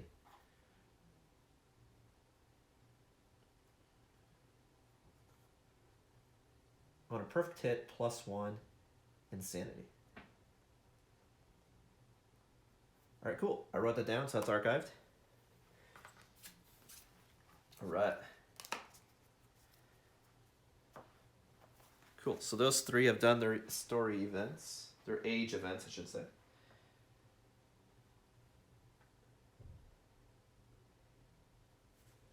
Okay. I know, just got a lot of story stuff, a lot of stuff triggering now that, oh my god, we're making it as a society, man. We're doing it. All right, so now I'm gonna remove these because I don't have these yet. These are things I want to purchase, so I'll just place them here. Things I want to buy, potentially. All right, so I have 1 endeavor yet left, and then I'll see if I can buy these weapons and buy some headgear. Is in particular what I would like to do. Maybe some chest gear if I can afford that too.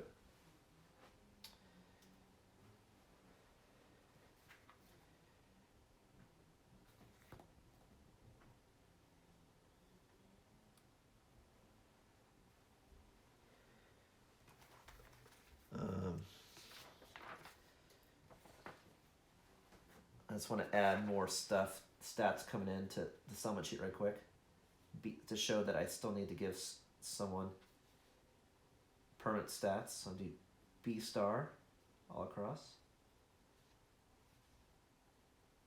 Whereas the new twins, I'll make a note that they're twins. Twin. Okay.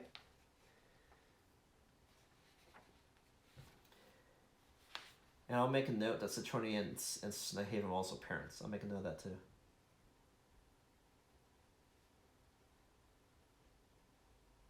Alright. Just story-wise. Alright, so I have 1 endeavor left. So now that I have improved intimacy, I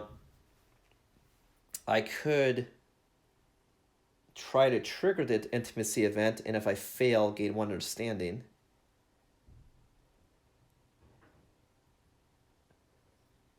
Potentially. Or I can't innovate again, or I could do shared experience.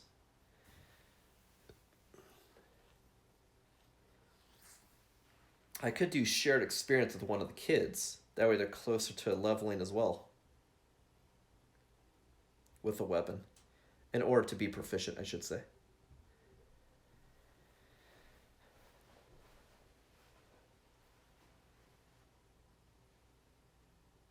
Because you have to be 2 or more experience, and right now they will be at 0.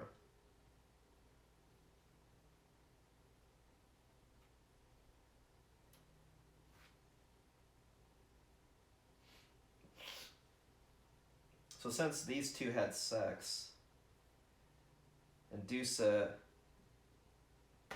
and, well, what happened? No, that was freebie. I could share the experience of Klingeth, since he didn't get hit at all, and give it to one of the new people. That's what I could do.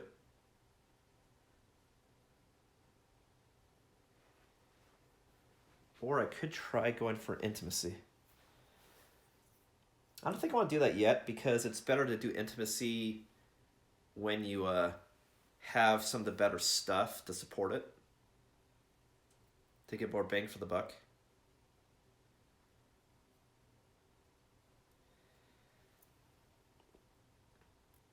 can't have 14 people, so I think I'll do shared experience. So I'll spend it on shared experience, and I'll give one of these new kids +1 hunt.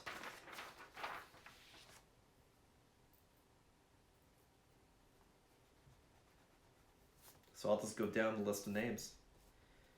So Volatile and Altcore will be the twins.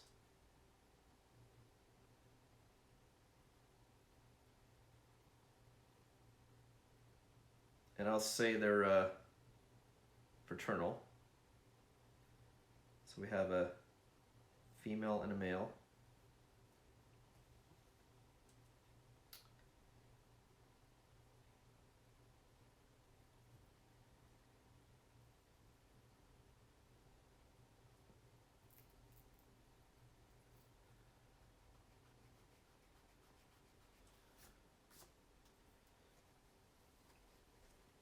Alrighty. So I'll go ahead and create a character card for Volatile, since she's going to have stats. Only because I need to take note of the hunt anyway. I'll go ahead and do that. I'll go ahead and make one for Altcore also, so I have it. So Volatile gets 1 experience.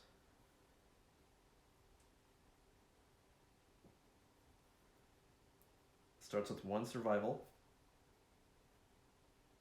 And then also starts with 2 stats.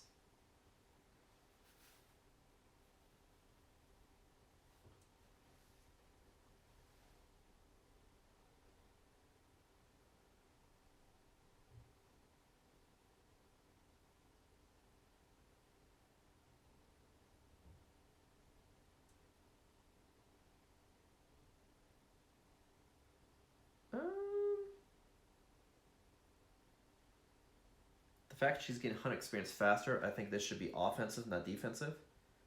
So I won't do evasion.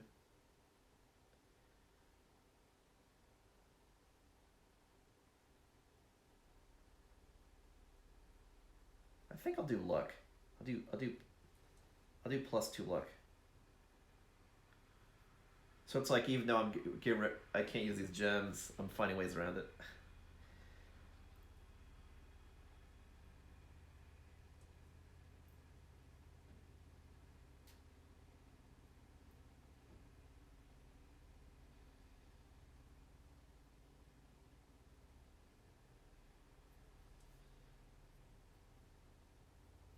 Okay. And Volatile is female. And then the other one is Altcore. And I'll give him speed.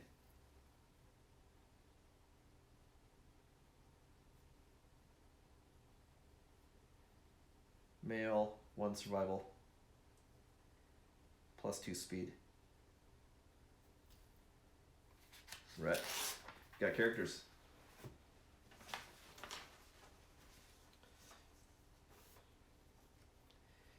And these 2 are the twins.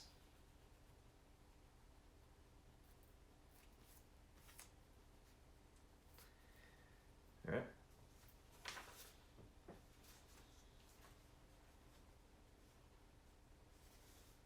I'll just put these with Isma since I'm not using them currently. Stack of other people. Okay. All right, so let me get a glass of water. We've done now everything in settlement phase except for purchasing stuff with the resources. So.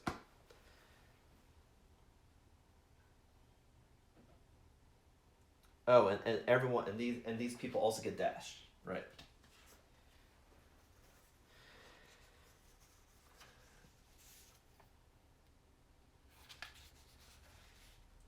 The society has learned to dash.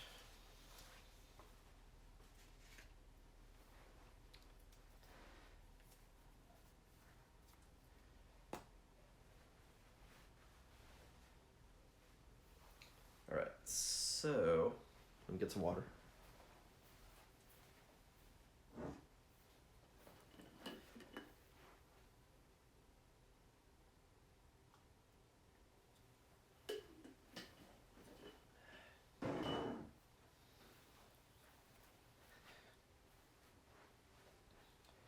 Okay. First things first. I know I would really like to make these weapons. Is I want to get out anything that I think I want to make. So I know potentially I want to make these weapons. Now let's see what else I may potentially want to make. By going through all different buildings of making stuff. So first I'm checking the bone. I think this potentially I may want to make another skull helm since I have a skull. That's potential. I already pulled out a club and a dart. That's probably it. I suppose the pickaxe and sickle would be interesting to make, but I don't have ammonia yet, so I think that's it as far as choices for the bones. Next up is the organ grinder. If I make monster grease, I can give someone another evasion. That's interesting. So let's get out a couple of those, let's say.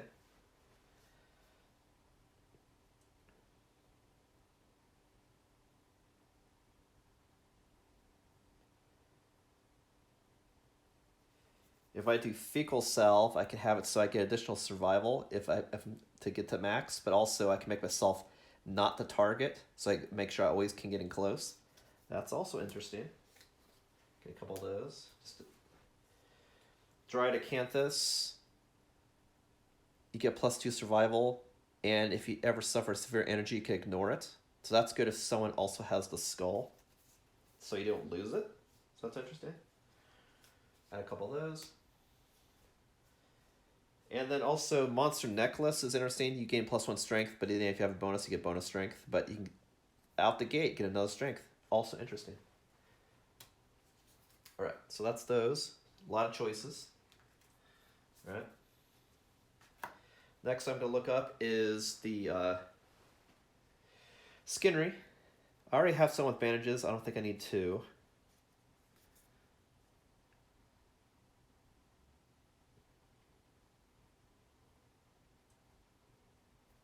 With the drum, you can pick up everybody, as well as give everybody 1 insanity. Possibly. I don't know if that'd be prioritized. Possible. With the vest, if you have 2 connections here, can you have 1 evasion extra? That's interesting. Get one of those. And it's to the chest, remember?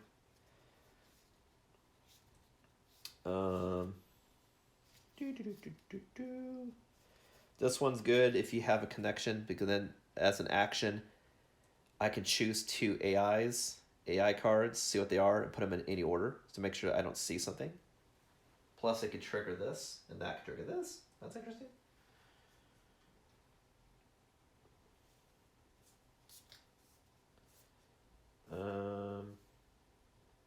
Plus, if I have another blue square, I can start triggering these lucky charms also that I have.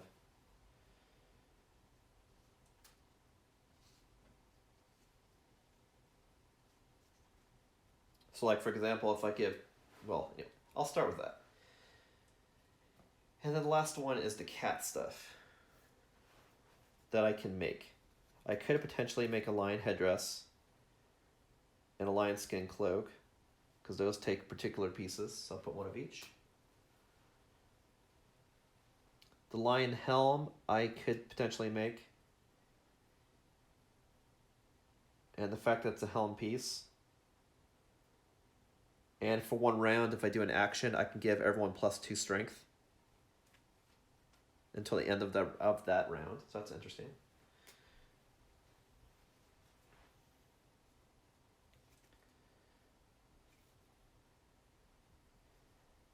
With the white lion coat, you can pounce, which negates the fact if you have cumbersome. So that's also interesting. That means I can move and then pounce, and then I'll get +1 strength, and then also immediately trigger cumbersome. That's really interesting. That's so interesting to make it 2 of those. That is like really interesting, because I have a couple people that have cumbersome. Or I should say only have 1. I could alternate when Isma and the person with the club come into battle. But it's just interesting because you get a free bonus with it.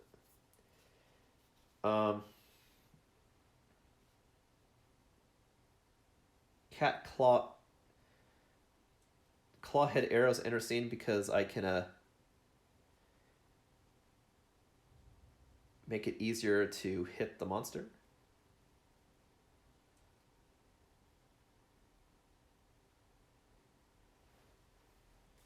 Cat gut bow.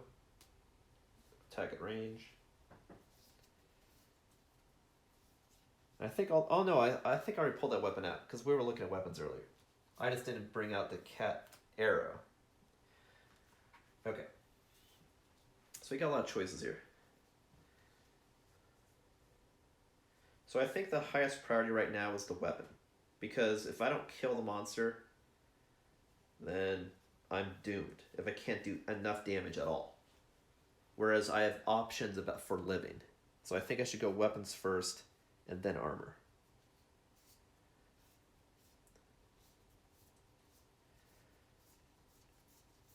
So the next thing I'm going to do is just sort of designate stuff on for the resources.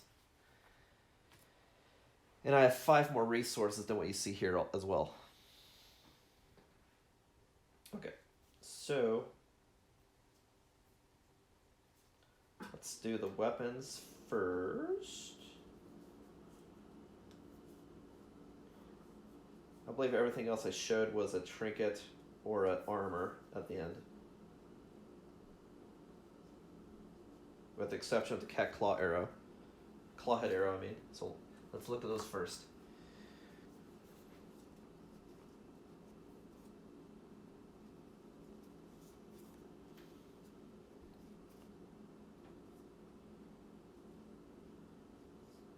I think the person with the bone darts should be the person with the bone club, just because that way if you have a problem with doing that attack in close, you could do the dart. That's what I'm thinking. Whereas this person can get in close, This person can reach. It's what I was thinking. Anyway. Okay, so let's see here. To make the lion beast Qatar, and the Qatar will actually pay off if I have 2 of them because it gets a bonus and can add the attacks together if you have 2.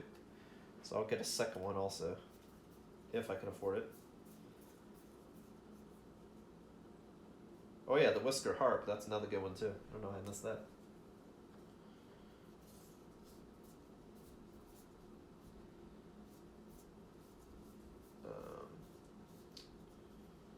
Okay.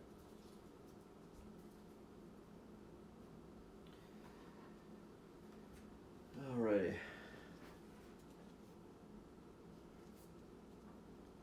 So to make the guitar, let me go ahead and move these. These are already added anyway. To make a Qatar, not a guitar, it's 1 hide and 1 lion claw. But the only hides I have are the white fur, and I'm kind of hesitant about using white fur because you need white fur and hides for the Qatarium. So I don't want to use too many I don't want to use too many of the white fur. But I technically have 3 white fur, technically.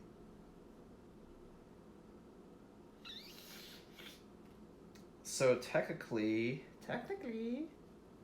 I could use 2 white claws in storage, and 1 white fur in storage, and 1 of these to make 2 Qatars.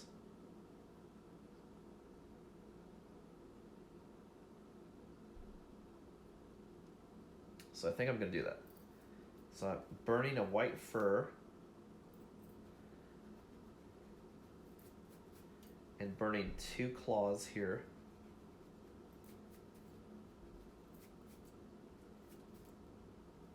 And I'm burning a monster hide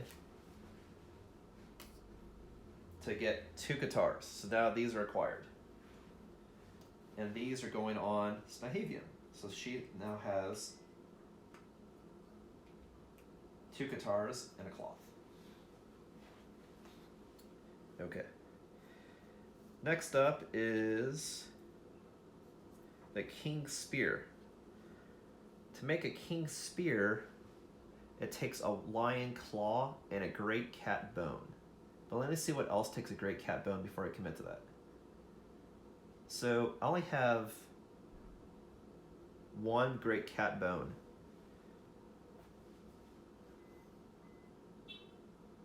Which can be used to make the headpiece or the spear. So let's take a look at the headpiece to see if that should be prioritized over the spear. The bone adds head protection, and then you can give everyone temporarily 2 strength for the round.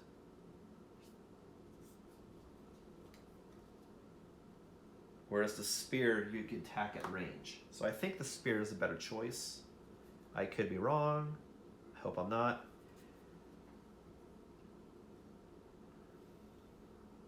I wonder if I am wrong. Shit.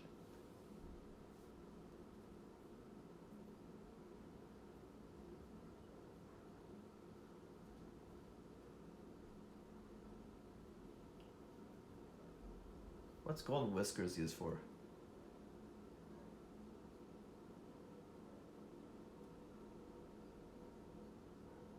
Oh, it's used for the harp. Shit. I know I want to do spear, but I'm sort of thinking maybe I shouldn't start with the spear. Honestly.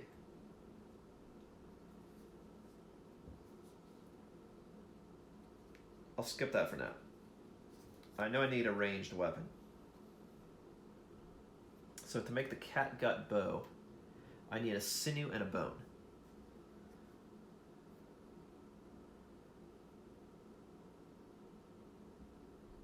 Unfortunately, I'm getting a little low on bones.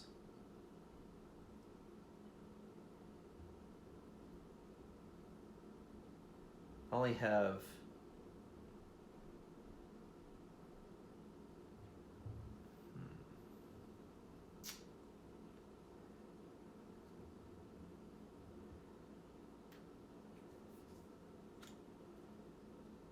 The shimmering mane, I can turn into 2 hide resources. Otherwise, you can use the shimmering mane to make the lion headdress. And what that does is it goes on your head and it adds an additional point of protection. So, for example, if I made the helm, I could wear the helm and the headdress. It's like, it's like the headdress of the lion. So it'd be protection 3.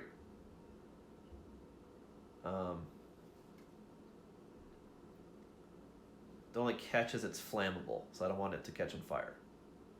No fire. I don't know, that's pretty good. Otherwise, you get 2 resources off it, but that's a hard to come by one. And you could pair that with any armor at that location. It layers on. Shit. Okay, so to make the White Lion helm, because the other thing is if you complete a set, you get bonuses for that set, which is really good also.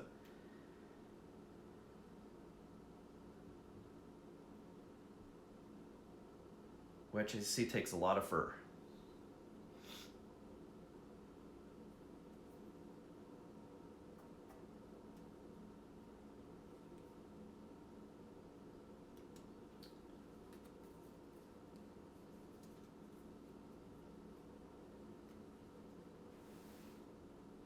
And I have 2 fur left.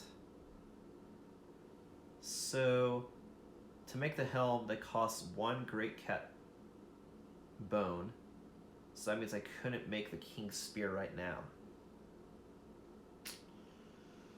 Fuck.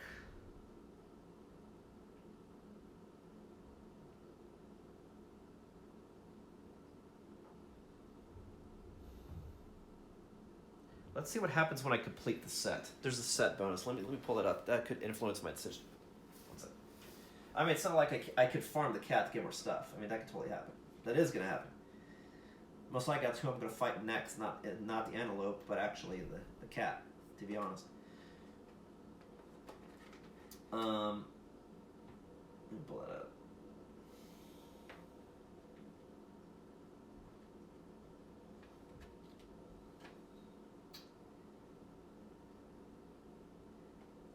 armor sets. Here we go. So, if I have all of the White Lion armor, one of every piece, then as a free bonus, you get 1 to all hit locations, 1 more additional armor. And then the Catar's is even more dangerous, more strength and more speed.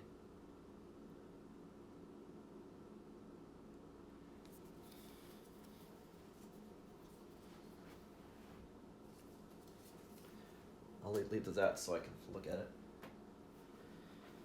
Oh man, so it's like I want to make that spear, but I just don't think that's gonna start out good.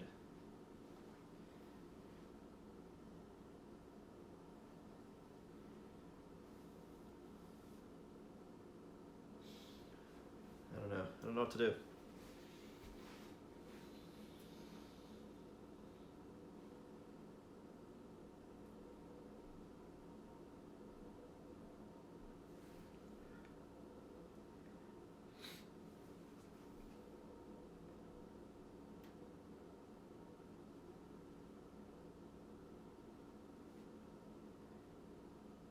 I mean, I said I need to prioritize weapons, so I need to do that. If anything, I can give a lion headdress or something, so at least it's something.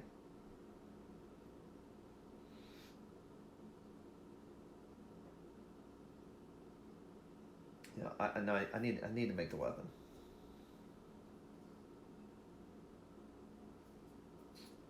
All right, to make the King's Spear, it's 1 claw and 1 great cat bone.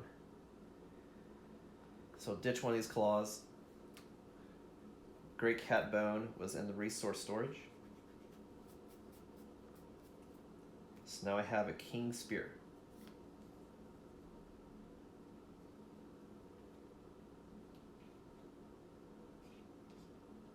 All right.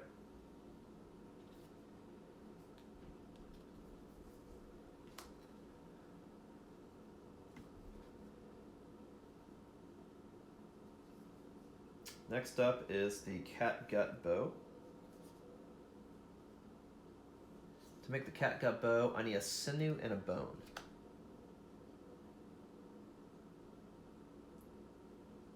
What the fuck do you use the lion tail for? Do you use the lion tail for anything? If I don't use the lion tail for anything, I could use a lion tail instead of one of those furs. Assuming I don't use the lion tail for anything. Did I see here? Let me check. Claw, eyes. No. Yeah. I'll do that instead. I'm going to switch this. So I'm going to lose the lion tail and get back a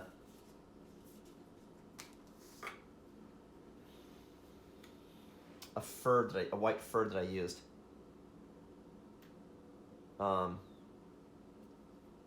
That way I have more for armor. I thought this was actually like used for something. I was wrong. Okay.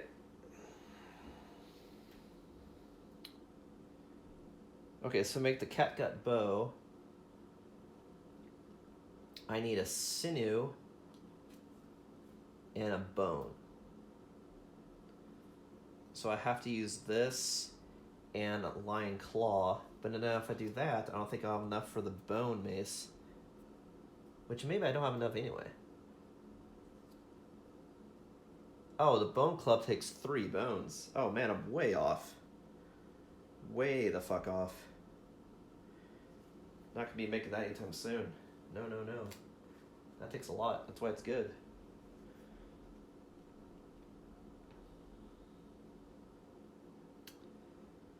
And to make a bone dart, you just need 1 bone. But I'm getting short on supplies. Of course, I can use this for anything too. Worst case scenario. That is also true.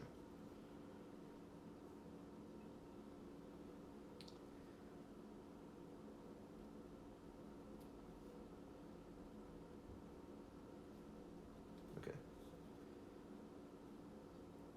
So if I use this sinew and this for a bone, I can make the catgut bow.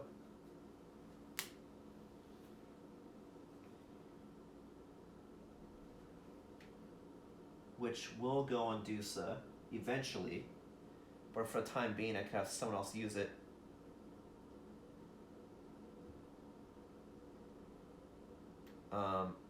Or I could just take Dusa in the battle. So anyway, I'll give it to Dusa. Dusa will have this. Okay.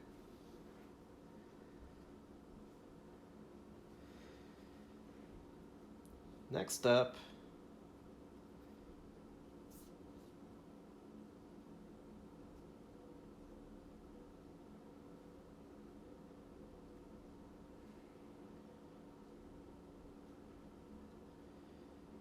man, I wonder if as much as I want to do a spear, I wonder if I should hold off on the spear. I keep going back and forth because if I can complete this set as soon as possible, you'd have that bonus on that person. I could always bring in Ismortah and just use the sword for the time being. Maybe that's the better move. Yeah. Okay, so sorry about all the back and forth. It's a lot of thinking.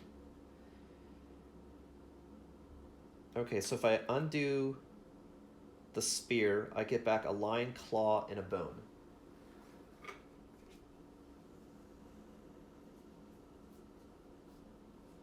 So bring back a lion claw. That's a tail. Lion claw. And great cat bone. But then I'll use the great cat bone and a white fur in storage to make the headpiece. Okay. We're making the headpiece instead. So we're taking off the spear. Or putting in the cat, which now I can't find. The white lion helm. Is that right? White lion helm. Boom.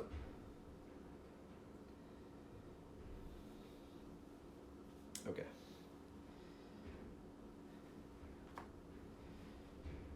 Right. So I may want to change up some people for next hunt just so I have better weapons. So like, I probably want to bring in the sword since I don't have the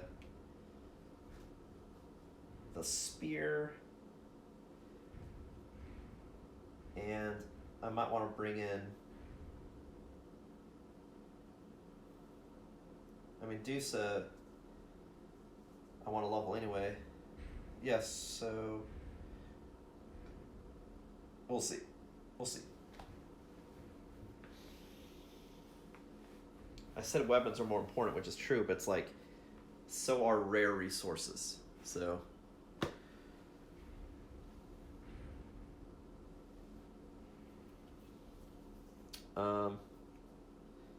to make the claw head arrow, I need a claw to make.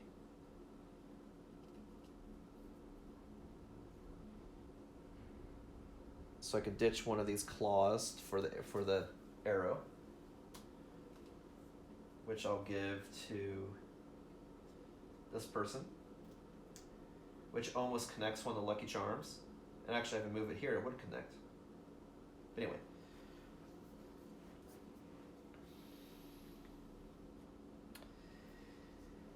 And then I can trade the lion, the shimmering mane for a lion headdress, which we'll do. I'll give that to somebody.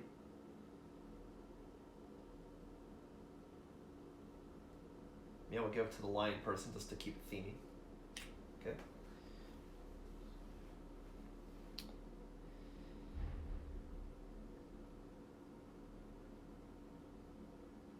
You need golden whiskers and a bone to make the harp. So like this can make the harp. These could be future armor. And this can be for immediate another skull helm. So then 3 of 4 people will have head protection, which is pretty good.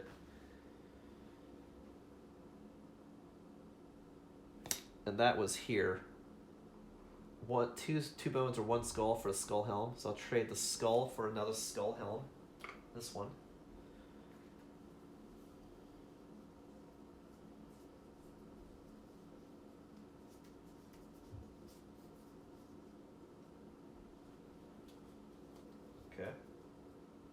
I'll give to the guitar person, let's say.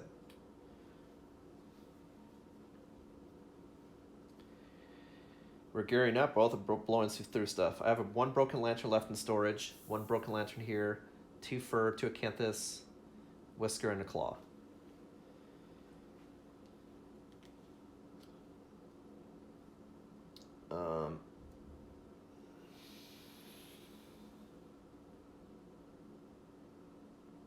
One of the reasons I'm also out of weapons is because I made 2 guitars to make this person really effective. What I could do for the purpose of just this battle is I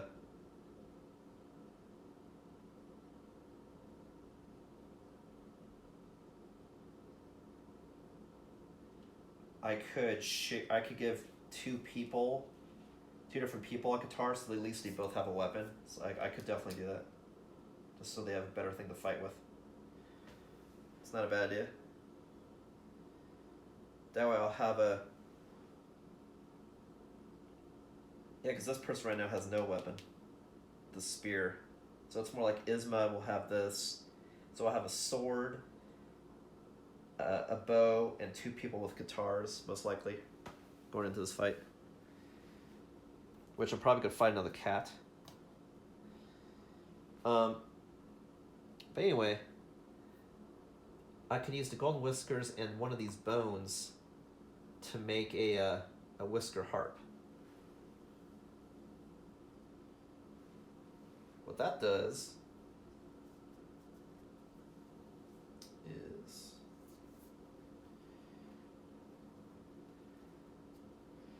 on arrival, everyone will get another survival if they're short for some reason, which I think a lot of people will be. They can actually, because I have the limit raised to 2 survival, but I need to have things that adds to that value whenever they go out. But also this can be used to if I get a 6+, I can discard a mood that's in play.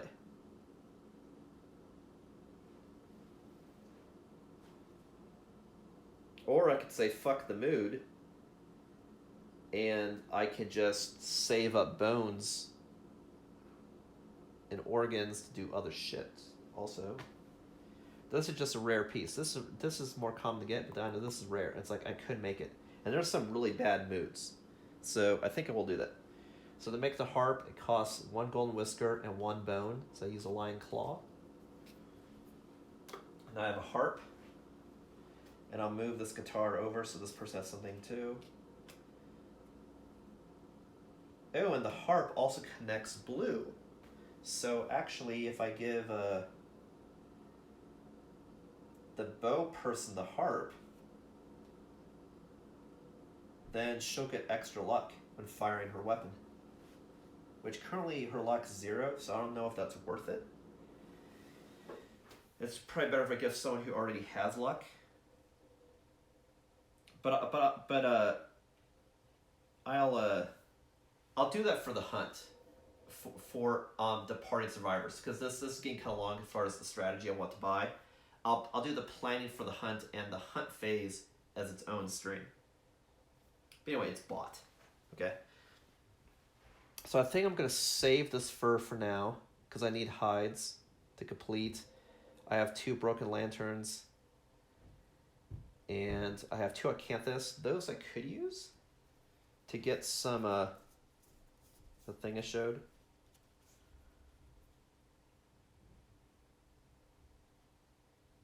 And to make a fecal salve, it's 1 organ. So it's like, if I had an organ, I can make someone not the priority target, so getting close. It's something else that'd be probably good in the future. Same with monster grease. Only takes 1 organ. Gives someone a little bit more evasion, which is kind of garbo, but if you start stacking evasion, that's really good. But I could do this so I can give certain people, make sure they have more survival when they go out. And you can, if you have a severe injury, you can prevent severe injury. So I'll sacrifice 2 herbs for 2 acanthus. And since this person doesn't have a headpiece, or maybe I should give the people the skull helms, that way we can prevent the skull helm from being lost. I'll do that. So I'll do acanthus and acanthus. take the stone out so this person can pick up something or something and do something like that. For now. I'll rearrange it later.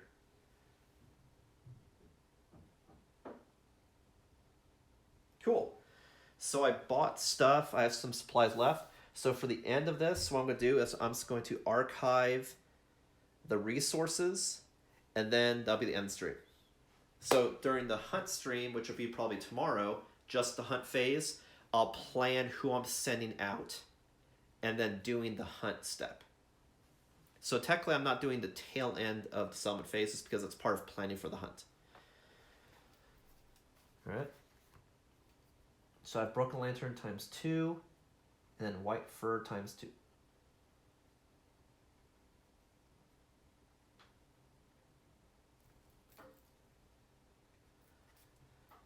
Cool. So now I can archive these as well.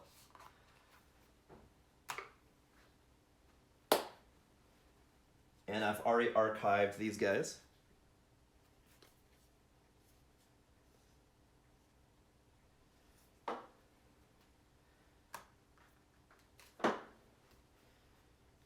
All right.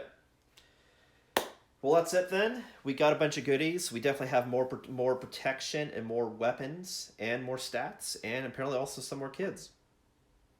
So I think I'm definitely ready for the next battle, which is most likely going to be the lion. So I can farm more stuff, so I'm better get more lion stuff going. Cool. Well, thanks for watching. Expect the hunt to be tomorrow. And I'll catch you next time. Again, this is Ismortah. Thanks for watching.